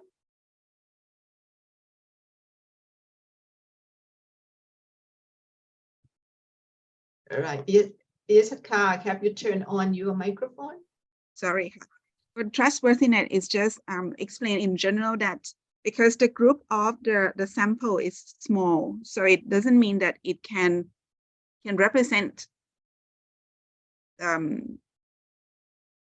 everything in can be generalized. So, right. So they try to, yeah, they would guarantee trustworthy, right? Trustworthiness by, what is it? When they collect data, right? They say that, you know, a lot of, they use observation, description, and interpretation, right? Something like that, you know. They try to make it. Okay, thank you, Ka, Ajahn Piyachat. I think, yeah. With the word, with description provided, is that right? Is that the word? That is a keyword that because a small number of samples, but with rich descriptions provided, so it should be able to describe something. Is that what's the idea? Yes. Okay. Because you see that when it's qualitative, there's no statistic, right? There's no, it's everything is from your interview, right? When you transcribe things, you know, it's quite objective and it depends on your interpretation as well. So it's different from quantitative research. In quantitative research, you will see the word like reliability, validity, right? When you decide a questionnaire, you must have construct validity, face validity, you know, something like that, right? And you have inter-rater. If the rater quotes something, you need to show the inter-rater reliability, right? But you will see that in qualitative research, you have to mention trustworthiness. Okay, we will talk more about this later. Okay, thank you, Ka. Hold on. For the theme, for the coding on Sirika, can you show again the theme? When people analyze, your slide is about theme analysis. Yes, Ka. You've got the themes, right? Yes. Yeah. Yeah. See, in qualitative research, think about, okay, after you interview, you will transcribe everything, right? Transcribe, and then you will quote you will see the transcripts, right? The transcription, and then you quote, okay, this is what the subject talk about, accent, talk about how they practice English, talk about education system, right? They might talk about many things, and you put those into the major themes like that. So the researchers here have got 5 themes, okay, 5 themes, and they try to find the relationship, okay? And when they present, see go to the presentation result, like when they are some excerpts. This is what when you write a paper, okay? When you report, you know, the paper, when you write a paper about qualitative data, you would describe, this would be the description. You explain things, you describe the data provided evidence that blah, blah, blah, blah, right? And you will include the extract or the excerpts, you know, the exactly what the interviewee say, right? And you use them to supplement your finding, okay, your discussion. Okay, let's have 10-minute breaks. We would come back in like 5 to 11. Is that okay, huh? Yes, ka. Okay, ka. See you. Okay, thank you, Professor. Thank you, Professor. Okay, ka. Come back to the second half of the first session. Okay, right, I'll share the screen again.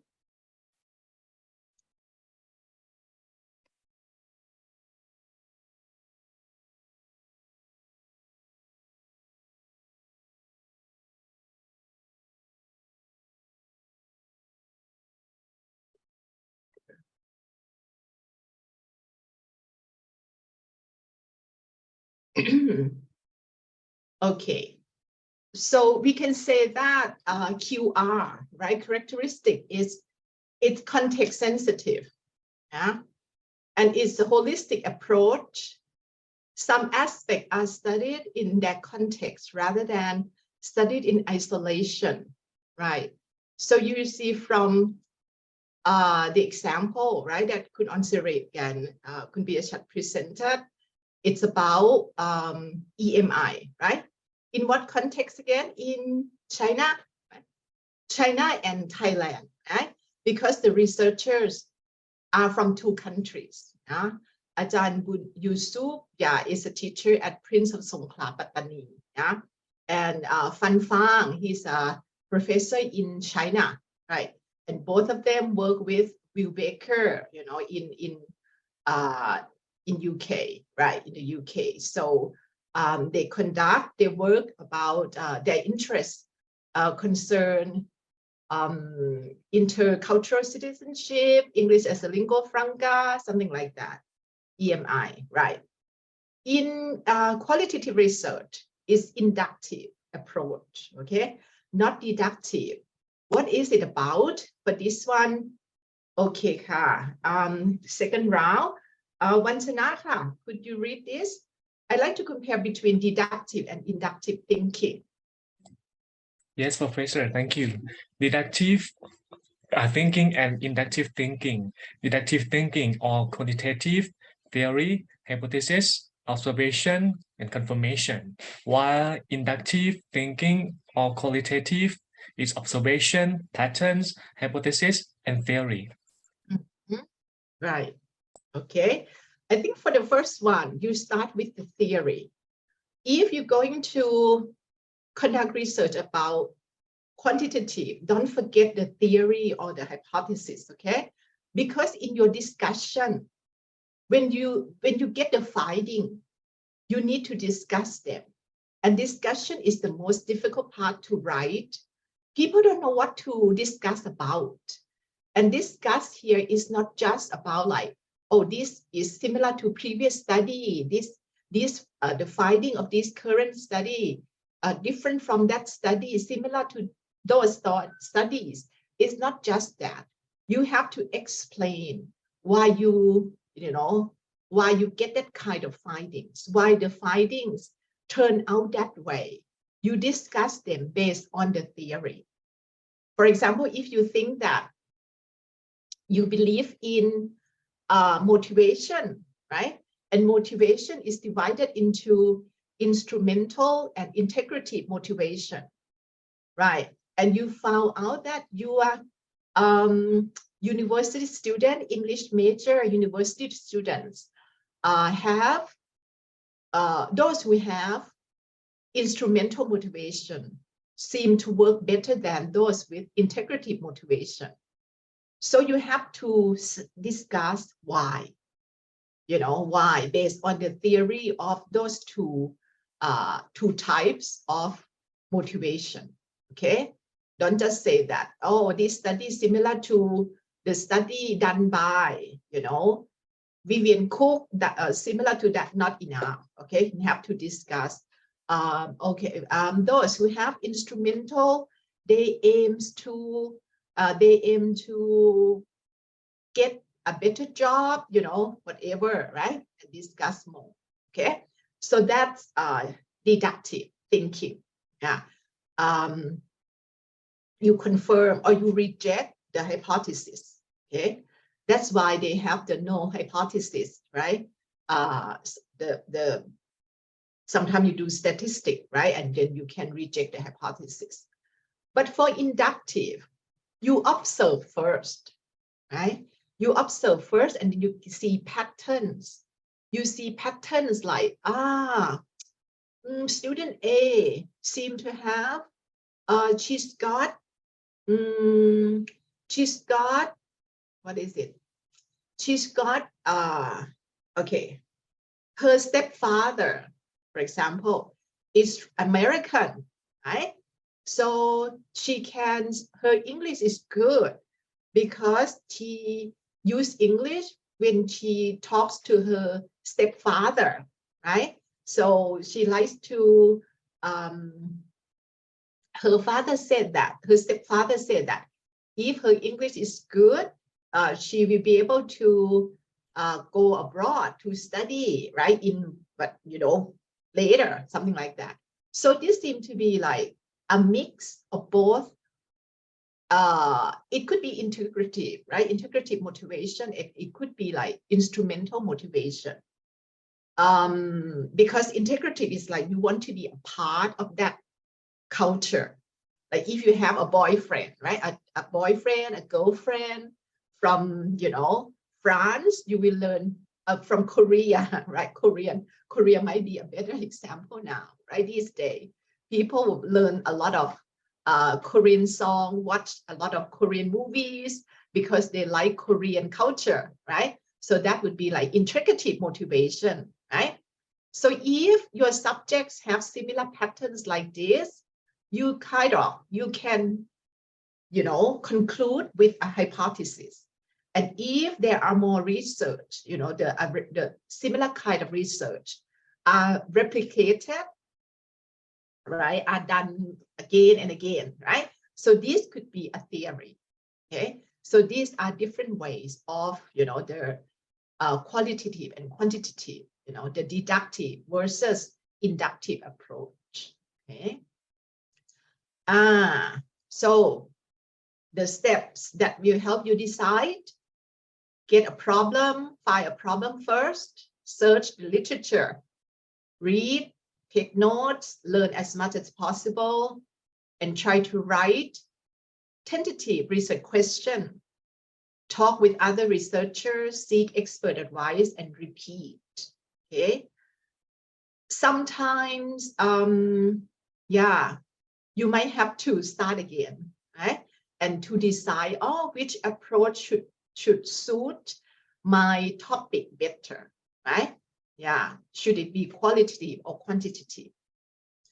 Okay, research type, there are so many, so many types. Critical research, right? Critical research here is something like when you conduct research, it can help you decide about something. Sometimes you might have heard about critical discourse analysis. Okay, critical discourse analysis, it will involve something related with political issues, social issues. If you study something about the newspaper language, okay, during COVID-19, you will see that the language used by different groups of newspapers, like probably European and American newspapers, right? They would try to attack China, yeah. But the one, who are friends with China would play the neutral role, right? But okay, China newspaper themselves would be different too, right? When they try to talk about COVID, they would do something, say something differently. Or sometimes, I think before that, the issue about Myanmar too, okay? The issue about Myanmar, remember when the what does it say? The coup started, right? The military, right? That's also, we can see the differences, in terms of, if we analyze newspaper, yeah, they are divided completely, right? The one in America, the one in Europe, right? Newspapers, ASEAN would try to play the neutral role, right? And China, maybe they would, I'm not sure, I don't remember. China would probably seems to support, China and Russia might support Myanmar, right? Something like that. Okay, this is critical discourse analysis. We've got, okay, corpus analysis. If you have learned something about corpus linguistics, right? That would be something similar, but it doesn't have to, okay? Sometimes you see the corpus linguistic, a lot of data regarding, quantitative data, okay? But corpus analysis here could be something like when you analyze the language, and this is small corpus. So if it's small corpus, it can be qualitative. When you, for example, if you want to analyze Thai language, influenced by English, for example, right? And this could be corpus, and you have a corpus of maybe a collection of everyday language.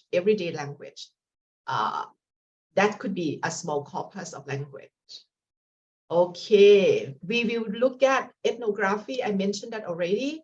Diary too, right? Diary, you have the student. It could be a research tool as well, diary. Narrative inquiry, we will look at this one, okay? This is an interesting one, yeah. We'll talk about this in detail later. All right. For discourse analysis, yes, Sirika, please. Yes, sir. Discourse analysis examines patterns. Examine patterns of language across text and considers the relationships between language and the social and cultural context in which it's used. Examines how the use of language is influenced by relationships between participants, as well as the effects the use of language has upon social identities and relations. Pattern of language. Yeah, like in the language used in the newspaper that I already talked about, right? The language used in commercials. The language used in commercial. the language used in brochures. Okay. There's a study about brochures written in Japanese and brochure written in English for customers in Australia. You know, the brochure is about spring sale. Spring sale, you know, the brochure is made for a department store in Australia. And usually, what do you expect to see in a brochure for spring sale? You know, what would you expect to see in the brochure? The details of the cost. The details of the sale cost. The sale 50%. Like a clearance, right? Clearance. Okay. The department store, the time, right? The duration of sale, something like that. Okay. Yeah. But you know, when they analyze the language of the brochure written for Japanese but living in Australia, if it's Japanese, it's found out that the language would start with something like, oh, you know, springs is coming soon. The weather now is very nice. A lot of flowers are blooming. So come enjoy, you know, the festival, the spring festival, the spring sale festival, something like that. You know, see, you see the difference, right? In terms of language use, right? Influenced by culture.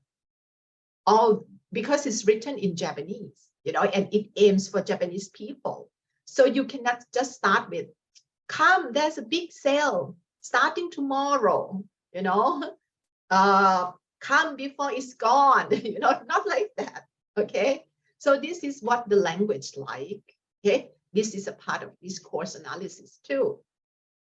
And discourse analysis, that's the written language. You can study language used in commercial, the language used in luxurious commercials, you know, expensive things, you know, cosmetics, the language used in female magazines, you know, the language used in debates, okay? The language used in inaugural speech, you know, used by presidents, you know, American presidents. Sometimes they compare speech given by American president at different times, you know. Oh, this is also one thing.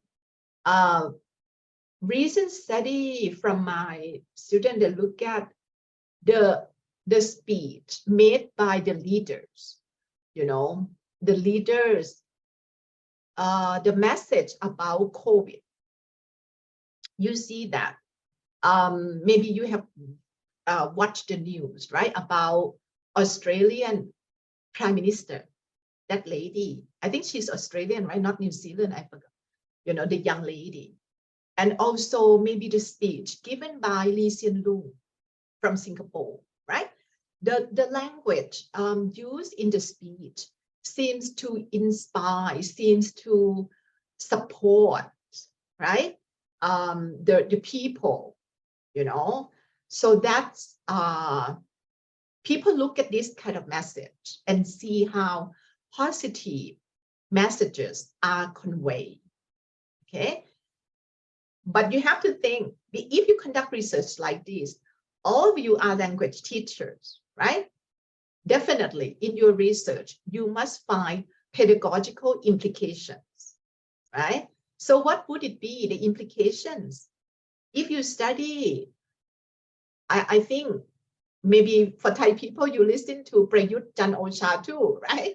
He tried to give support, you know, supportive messages to Thai people too. When you analyze this, you might translate into English, right? And you analyze them so that you can present the paper like this, you know, you can write a paper like this.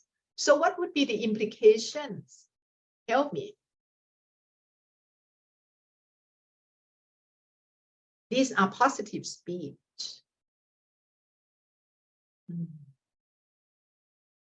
Can you think of any implications?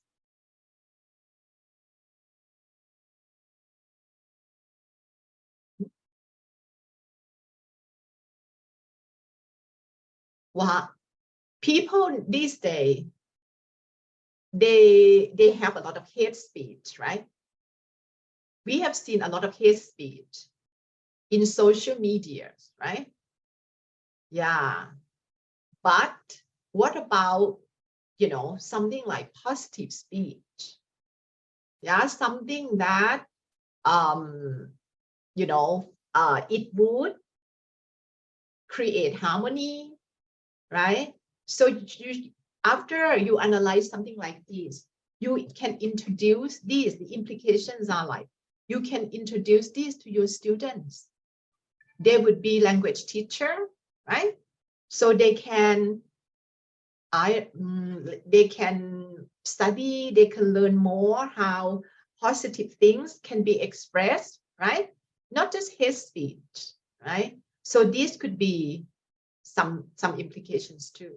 Yes, now you've got some ideas, right? Anchalee, you like to share something? Yes, I think for implication, right, is a part of like possible impact, right? And the words that when we say, right, it will give about their positive views and try to push about their people's mind, right? Yes. Yeah. One of my students is going to conduct a study about intercultural citizenship too, similar to this one. About Cambodian students studying in Thailand. And you know that Cambodian, maybe like 10 years ago, right? You might have heard of the issue like Khao Phavihan, you know, and about Suranaree, right? That people said there's a rumor that said that the movie star in Thailand did something, say something about Khao Phavihan, right? That it's belonged to Thai people, which is not true, right? It's a part of political thing. So we think that, you know, and when these students, they come to study in Thailand, we want to see if their intercultural citizenship change. Before they come, they might have only Cambodian citizenship, right? Everything, they see themselves as a part of Cambodian, you know, but these days, people need to become global citizen, right?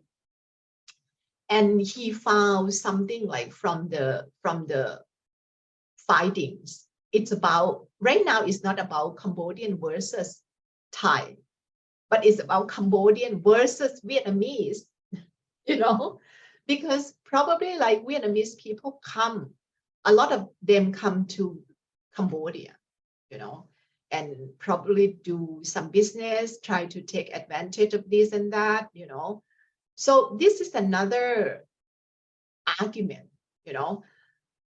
So I have to, okay, the study is not done yet, but when we present the data, we don't want, we are aware of this, that we cannot present something like another, like we don't want our study to be the start of another argument, right? About two countries.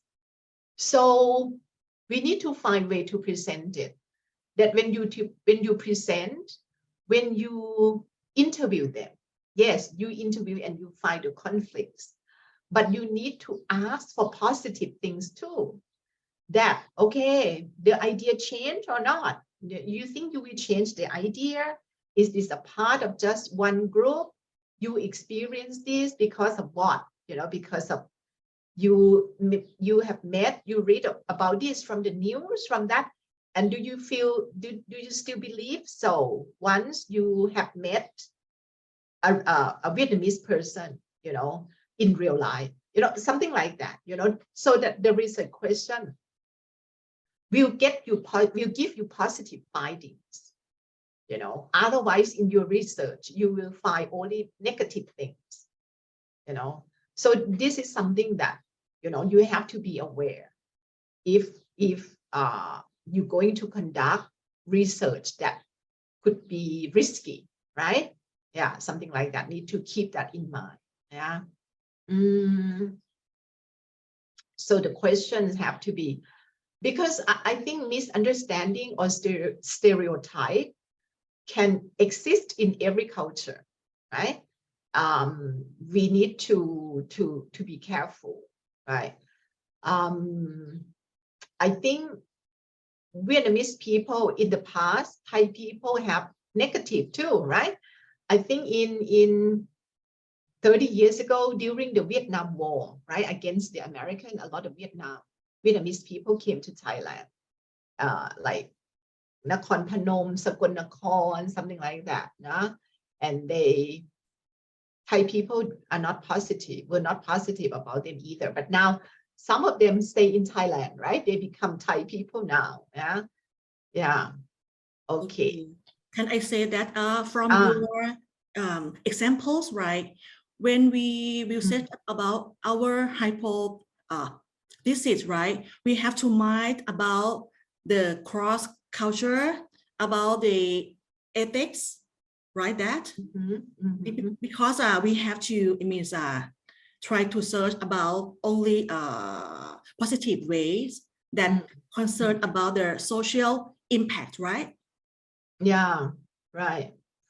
You know, it's my point. Another point is, yes, in his research, he find the conflict, right, between Thai and I'm sorry, between Vietnamese and Cambodian. But as a researcher, you cannot cover your finding. You cannot change your finding. But when you present it, you have to present the fact. Okay, yes, this is the fact, you know, but you have to, at the end, you have to present another finding that when it comes to this misunderstanding can occur, but their worldview, their perspective change once they, you know, experience meeting the real one. Or you can ask them like, how you going to sort out the conflict, you know, something like the positive thing, so that in your research you can present something like this. You know, this my Cambodian student, he also talked to me about Thai. He said that, you know, before I came here, my parents, my relatives warned me not to, be close to any Thai ladies, because Thai ladies are represented in the movies like they are not real, they are pretending. And I said, so you think it's true? You know, because people in Cambodia, they watch Thai soap opera, right? Thai lakorn, you know, something like that. And they see Thai ladies in the movie like, you know, great crowd, something, right? And that stereotype, and they think that, oh, this is the real one. So when I presented this to my student, they said, yes, Ajahn, this is similar to Korean guys. The movie portray, right? The movie portray Korean guy as what? Oppa, you know, a warm person, right? And everyone falls for Oppa, right? But actually, you know, some Koreans are not like that. That's the what is it? Paternal society, you know, male dominant society, you know, Korean. I used to know some when I studied in America. The Korean guy, right? Korean students, because their government is rich, they could afford to go to America and bringing their family with them, you know, wife, you know, as well, right? They bring their wife with them.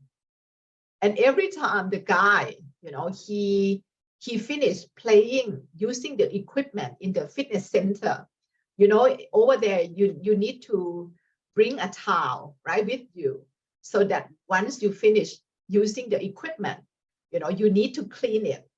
You need to clean your sweat, right? Something like that. You have to clean it. And the wife, the Korean wife, follow him and then clean the sweat for him, clean the equipment for him, you know. So that's what it's like. Yeah, no Korean guy in the movies. But this could be wrong too, okay? Because you have to know that this is about 20 years something ago, right? So Korean guy in the new age might be different, hopefully, okay? So that's my point about if you study this kind of thing, okay? Yes, Anchalee, you have something to add to? Yes, I would like to ask you that you said that we can write about the real findings, right? And we can chat about the conflicts that we have found in our work, right?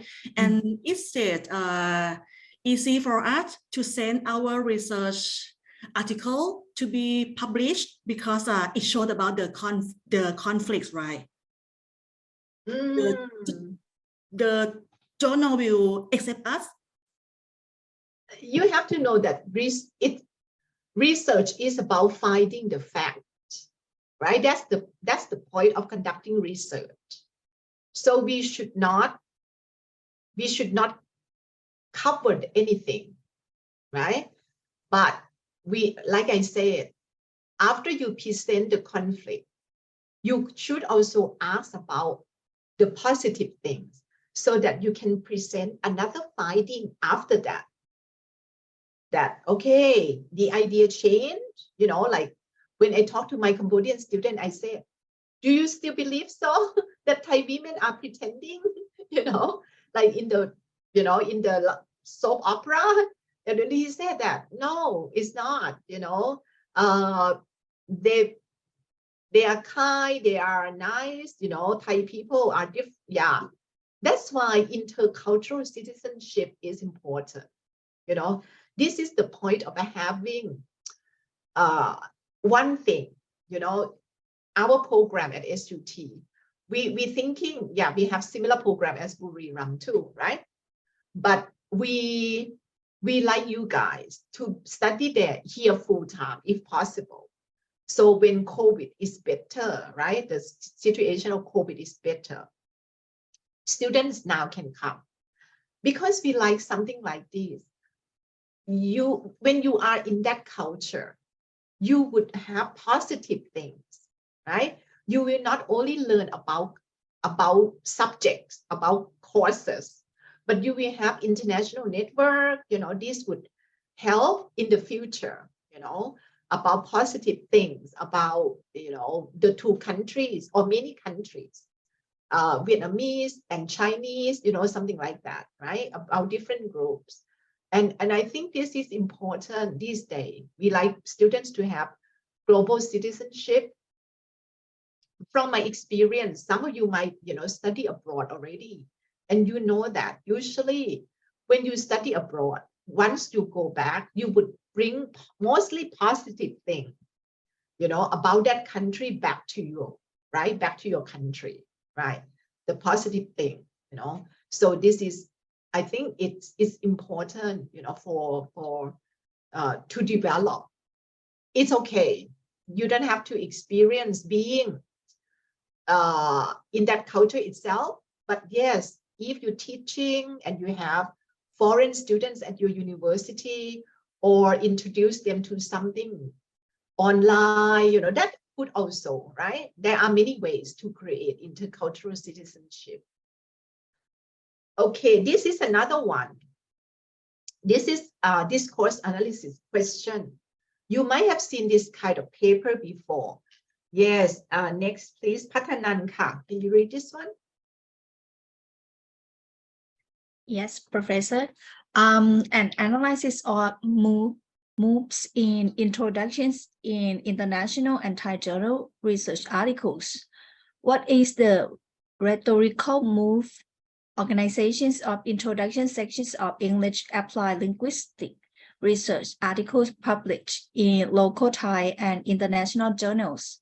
What are the similarities and differences between English applied linguistic research article introductions published in local Thai and international journals.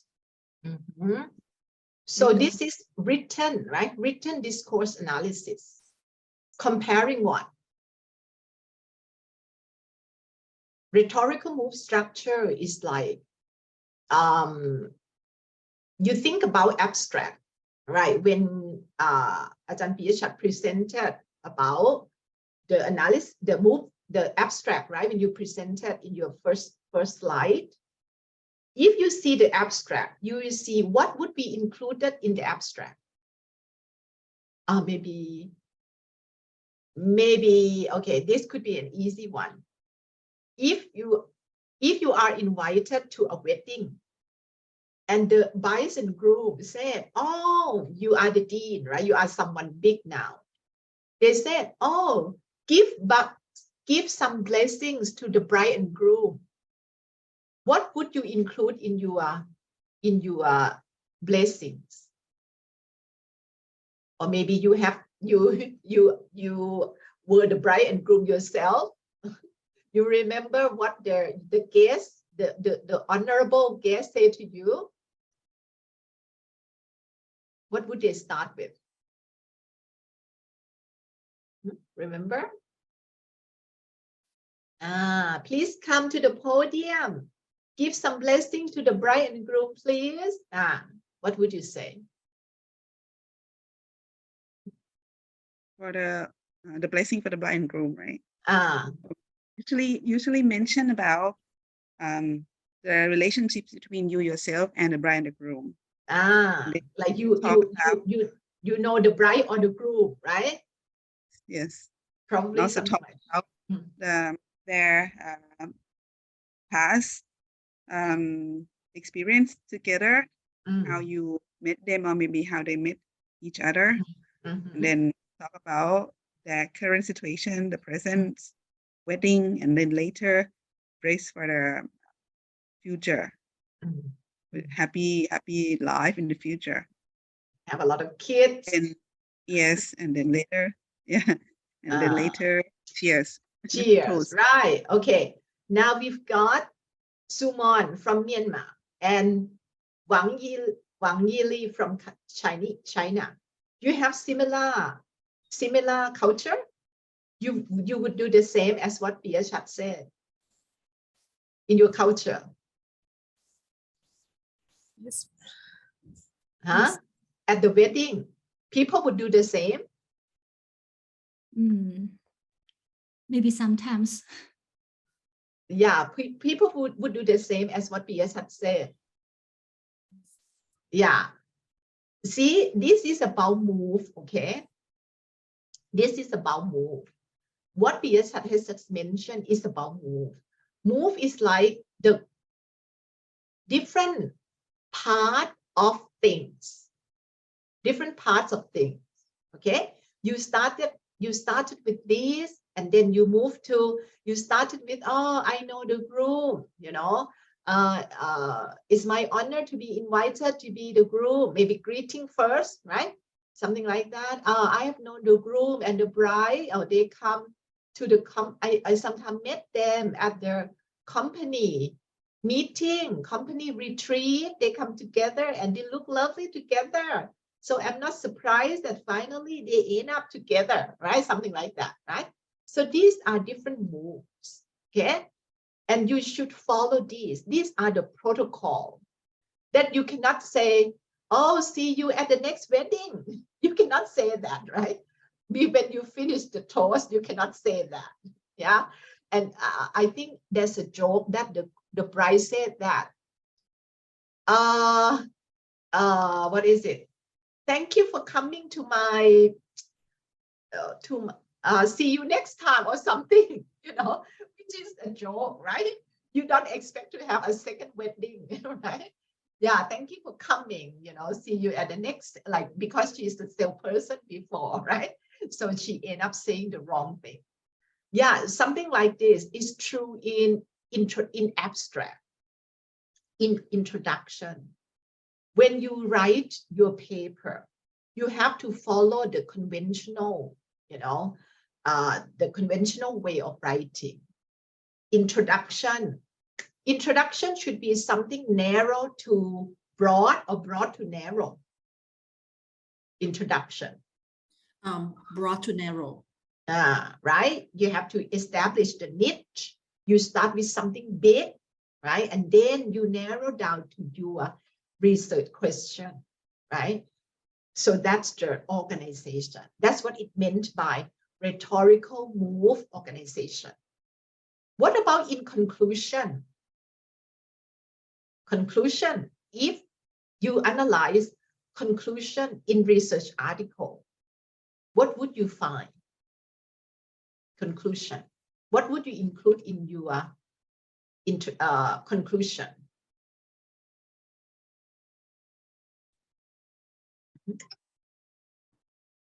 Can I share about how to write the conclusion, right? Yes, yes, yes.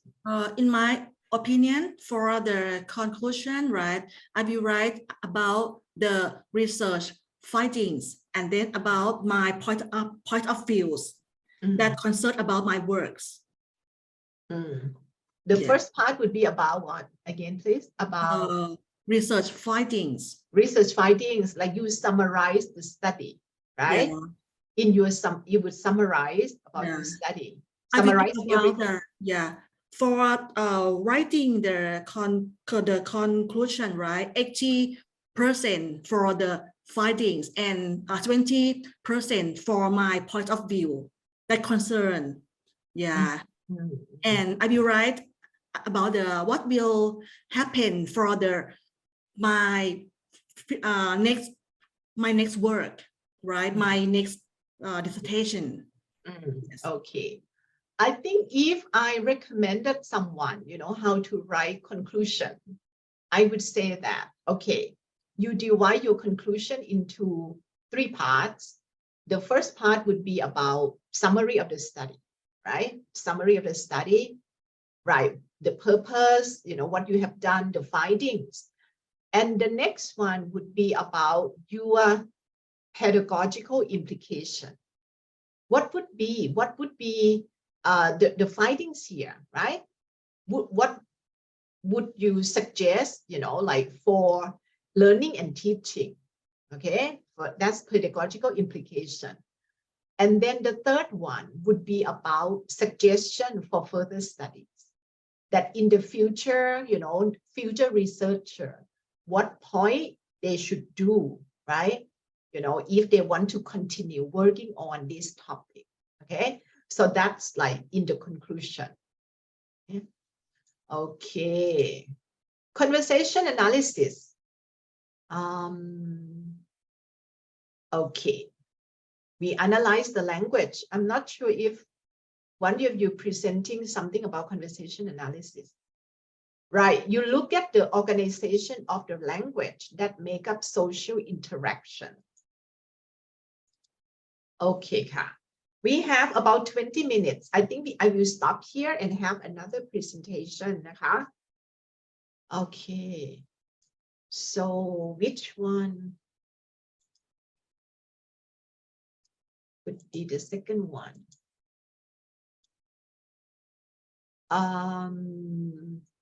Let's choose translanguaging Chinese. Who's doing translanguaging Chinese? Because we have got some idea about translanguaging already. Maybe this one. ใครคะ ตติยา ใครเอ่ย Who's doing this?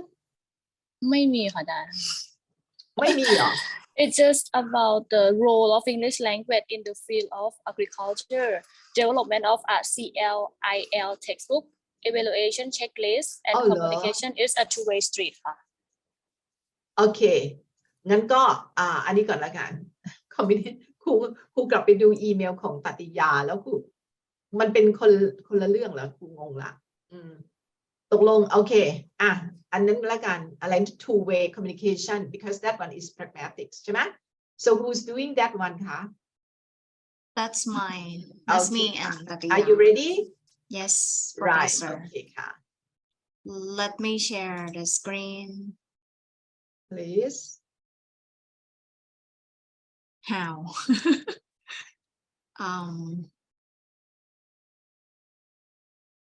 คลิกที่แชร์เลยแล้วก็ไปเลือกหน้าจอหนูหนูต้องเปิดของหนูไว้ก่อนหนูต้องเปิด PowerPoint หนูไว้ก่อน Okay. แล้วก็คลิกแชร์แล้วก็ไปเลือก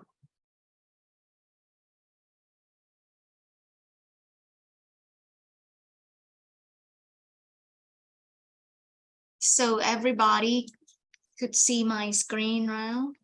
Yes. Yes.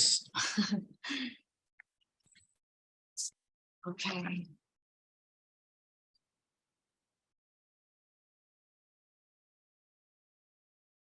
So the article that we assigned is the communication is a two-way street. Instructors' perceptions of student apologies from donation. I'm not sure that I pronounced right or wrong. From Texas University Commerce. Yeah. For my presentation, I divided into 6 presentation outlines. So I'll begin with the introduction, after that background, next methodology, then results. After result is the pedagogical implication, and the last one is conclusion. So let's begin with the introduction. So this study is about the communication. So I would like to focus on the student apology. So let's talk about the apologies. Apologies are one of the most commonly occur speech acts in our daily lives that carry important functions. So success or failure in apologizing has a potential large influence on our communication between our students and instructor in ELT, and the communication could enhance or higher academic performance of the students. So this is an introduction of this kind of study.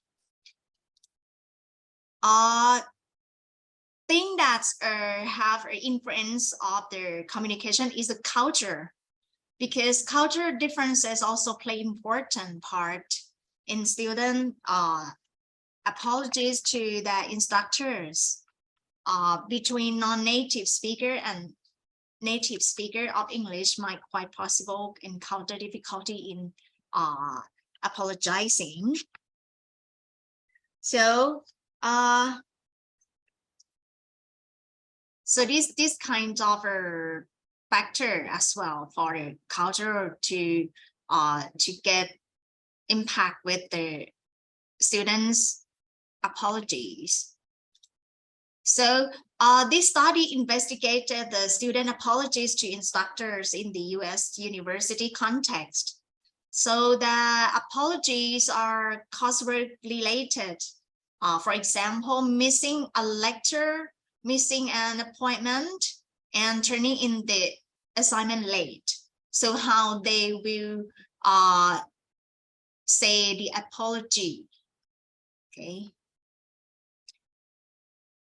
So we move to the background. We talk about the miscommunication. So miscommunication often occurs when there is a lack of pragmatic awareness. So in our academic communication at the universities is really important for students to gain awareness of the socio-cultural norms, as well as knowledge of appropriate linguistic forms in interacting with instructors. Let's move on to this screen. So let me explain about the theory. When we talk about the speech act, so we think about the speech act theories, which developed by John Austin between 1951 and 54, about the utterance and locution that our professor said in the morning. Yeah, so let me explain more about the locutionary. Is the act of saying something.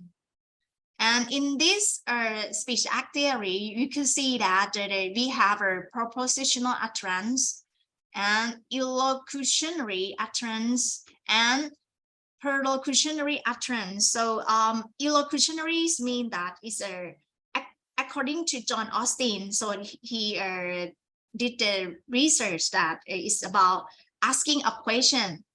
And then perlocutionary is someone that have to give an answer. So that's why in the topic or this title is communication is two-way street. So they have their speaker. They have two-way communications.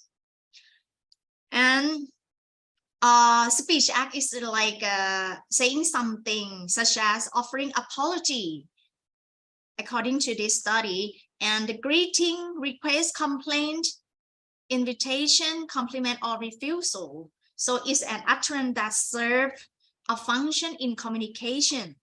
So it can be a word, a phrases, or sentences. So whatever they like to say. So the goal of the speech acts research in this study is to describe the pragma-linguistic and socio-pragmatic features of certain speaker groups,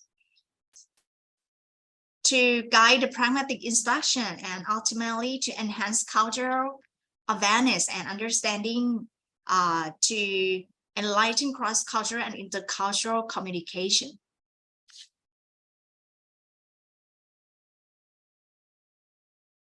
So in this study, he talked about the types of pragmatic failure of speakers. So the first one, failure from lack of linguistic knowledge. And another one is insufficient socio-cultural knowledge of the target language community. In order to achieve the goal in our communication, so it is important that to know the perceptions of not only the speaker or writer, but also need to know the perception of the listener and leader too for the speech act. So let me explain more. According to Lennon-Moore 2003, there are 3 aspects of communication effectiveness for L2 learners when they speak English in classroom. The first one, they have to speak easy to understand. The second is depend on the personal language style used. And the third aspect is the level of English of the person to speak or to use English. Next, we move on to the methodology for this study. They said about the participants, the instrument, and analysis. So let's talk about the participants. In this study, the participants were all university instructors at the large public university in Southwest US during the time of data collection. And then the instrument used in this study is the survey, is kind of survey research. So the survey form has 2 kinds of forms. Is there spoken apology and email apology? And after that, he analyzed data with the pair sample t-test and one-way ANOVA test to use for this. Let me explain more about the data collection and instrument. There are 150 instructor participants respond and complete the survey. And we found that a fewer instructors respond to the audio files, whereas larger ones respond to the email survey. In addition, the participant had the choices to answer either form of the survey. I mean the both of the survey. But they almost use the email rather than the spoken one.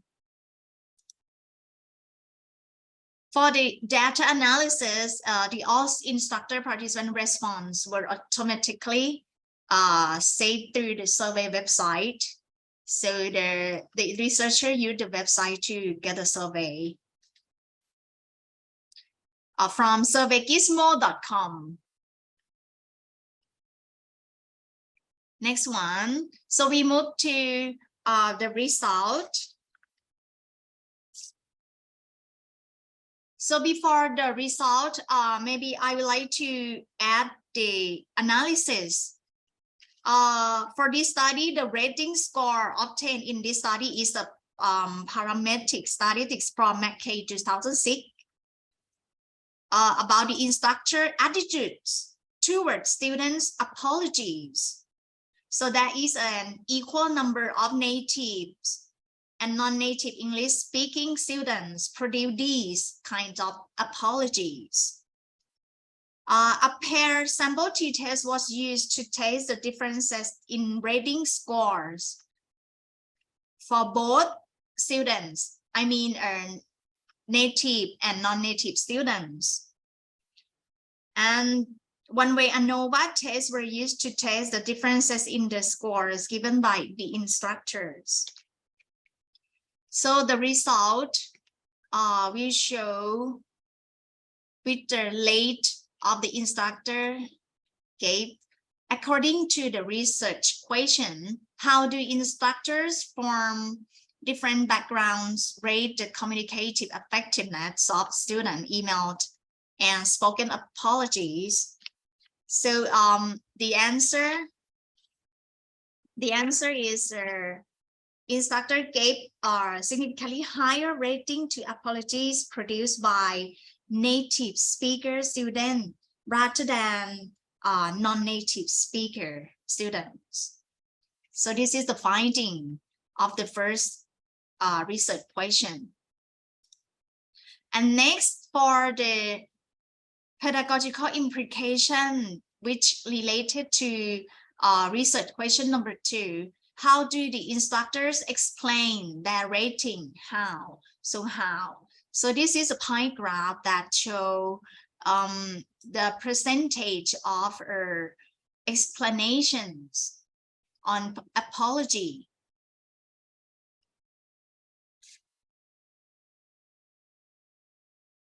This is an example of apologies of the native students that they get high rate.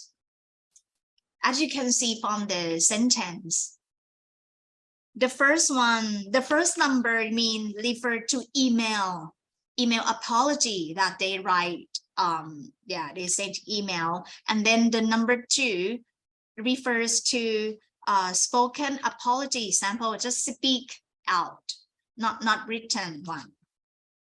So as you can see that in their comments, I mean the instructor on highly rated student apology, the instructor appreciated the fact that students took responsibility in apologizing with worthy explanations and had few grammatical mistakes due to the socio-pragmatic knowledge of student apologizers.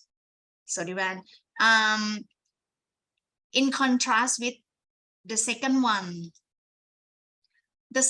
is from non-native students apology that the instructor gave the comment, gave a poorly comment or lower than the first one. Number 1, the same is from emailed, and then the second one is from the spoken. As you can see, the sentence is like a grammatical mistake, and then this spoken, they always use like this. Okay. So the instructor gave low rating because of pragmalinguistic failure. It showed negative learning attitude, lack of proper punctuation and grammar, as you can see from the screen. It's lack of interest and making a strong impression.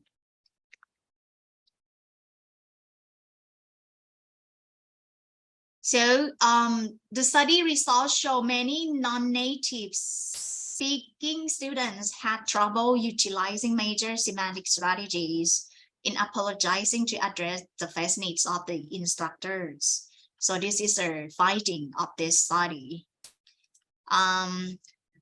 So a student's ability to produce polite and appropriate apology is important for successful academic communication.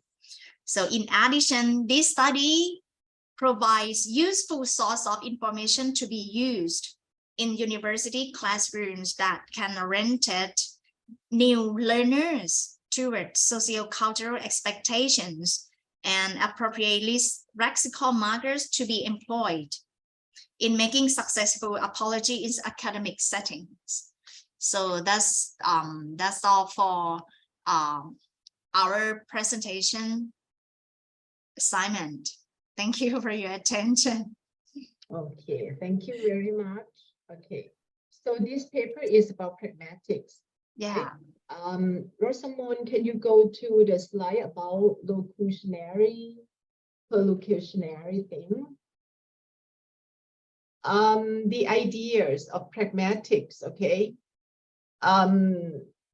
You will hear the word like speech act, yeah? Yes. Speech act, yeah? There are several kinds of speech act. Like it could be speech act of complaining, Yes. speech act of responding to complaint, Yeah. Speech act of compliment, giving compliment, responding to compliment, like, oh, you look beautiful today, you know. Oh, no, it's not, you know, your shirt look nice. Oh, I got it on sale, right? Something like that. Or complaining, right? Yeah. Requesting, right? You will hear something about negative phase, positive phase, you know, negative politeness, positive politeness. So if you're going to work on this, you will work with Ajahn Navamin, right? If you could choose to conduct research in pragmatic things. And about the locutionary thing, okay? There's one about locutionary. We don't have locutionary here. We have illocutionary. Yeah. Locutionary is like the literal meaning, the literal meaning of that sentence. Is like, it's called if if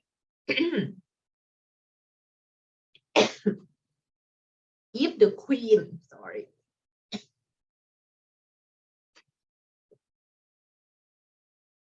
So you can drink water, Professor. Yeah. Maybe I just open. It's maybe better. Open the window and the cold wind just come in because today is very cloudy. And the literal meaning of that sentence is like, you see the queen and her butler, right? The queen and her butler. The queen said, it's cold in here. So the literal meaning is locutionary. Oh, it's cold, right? Yes. But what is the illocutionary? In the illocutionary is like the real function, the real purpose of the queen saying this. What she meant is that the butler, you should what? Should it's cold, right? In this. It's cold in here. So maybe you have to turn down the air condition, something. Yeah, something like that. Yes. Or close the window, right? Yeah, across the window. Like that. Yeah, so that's the illocutionary. But for perlocutionary, it's like, oh, the butler walked to the window and closed the window. or turn down, turn off the air conditioner. Yeah. Okay? That means your purpose, the purpose of the Queen saying this is achieved, right? And you hear about the socio-pragmatic. Rosamond, can you go to that page about the locutionary, the pragmalinguistic and socio-pragmatics? Felder? Somewhere? Would you please explain Yeah. more? Yeah. When you sometimes people make mistakes, right? When they communicate, because two cultures could be different. You have different ways of saying this. When people, we believe that with native speakers, if someone give you a compliment, you're supposed to say thank you. That's why right now we teach our students, right, to say thank you. But actually in our language, it's not like that. We will say, no, right? We will refuse the compliment, we will downgrade our compliment. So sometimes when people from two cultures communicate, communication breakdown can occur, right? Due to the pragmalinguistic knowledge, Yes. or due to the socio-pragmatic knowledge. They lack knowledge in these two views, two categories. Like pragmalinguistic knowledge is something related to language. If you speak Japanese, you think you can use jang with someone like older than you or someone you're not close to. You can say Tatiya jang, something like that. Yeah. Can you? Unless you're close to that person, right? Because jang is used for something like, is used for someone like a female and a younger one, and you're close to that person, right? That's why EQ sang called Sayo jang, right? Something like that in the cartoon, right? So that's related to pragmalinguistic. I think you know this well. For example, like, could you please, right? In English, we have something like, could you? I wonder if you could, right? Could you possibly, right? We have different level of politeness. For socio-pragmatic, knowledge is something like you use language appropriately, appropriately according to the situation. In the situation, if you want to be appropriate, what do you have to consider? What factors do you have to consider?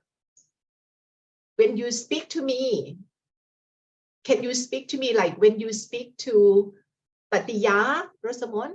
No, cannot. No, right? You have to be more polite. You have to be more polite. That's why. What factor do you consider? Huh? Ages. Social status. Age, Oh, yeah, I feel status. hurt. I feel hurt ages. about age. So sorry. Social status. Social status, right? Social status. What else? Social status, right? I'm a teacher. Yeah. He is a boss, right? I don't know. I mean, is your boss? You are something, right? That's social status. But maybe you can talk to Ajahn in another way, because you feel close to him, right? He's a nice person. He's friendly. He's like a brother to the, So that could be like social distance. Okay, that's another thing. Social distance. Okay, social distance is like level of familiarity. Right, you are more familiar with him. And another thing is about level of imposition. Level of imposition. If you want to request me to do something, right? Request me to, Ajahn, could you send me your PowerPoint, please? And request to Ajahn, could you lend me 1,000 baht, please? Something, right? That would be different, right? Because that's the level of imposition, Could you change your teaching date because I have a birthday party this weekend. Can you switch the class or something, right? That would be the level of imposition, you know. So you have to consider this distance, status, imposition, you know, how much you impose on that person so that you can use the language appropriately according to the context. If you call a taxi, you know, and you want the taxi to drop you somewhere, what would you say to them, to him? Would you be polite?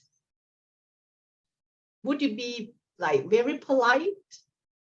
Could you please drop me at the mall? I would like to go blah blah blah, and then please something. You think Maybe just drop me at the mall, please. Yeah. Less polite. Yeah, I think for me, I would say the mall, please. That's all. You know, because the situation, you don't have to be long, right? Sometimes you have to be long, you know, but sometimes you don't have to be that long, right? The context is maybe just that, okay? I use please to show my politeness, you know, but sometimes for some people, you may have to be longer. You may have to use something like, I wonder if you could, I wonder, you know, something like that, right? Okay. Any question based on this paper before we have a break, a lunch break? Or if you have questions, we can come back after the break and talk a little bit about this too, okay? Right, so meet each other again around 1 o'clock, okay? Right, okay, thank you. Thank you, Professor. Thank you, Professor. Good afternoon. Please share something on the chat box, your PowerPoint, the two groups we have already presented. Thank you.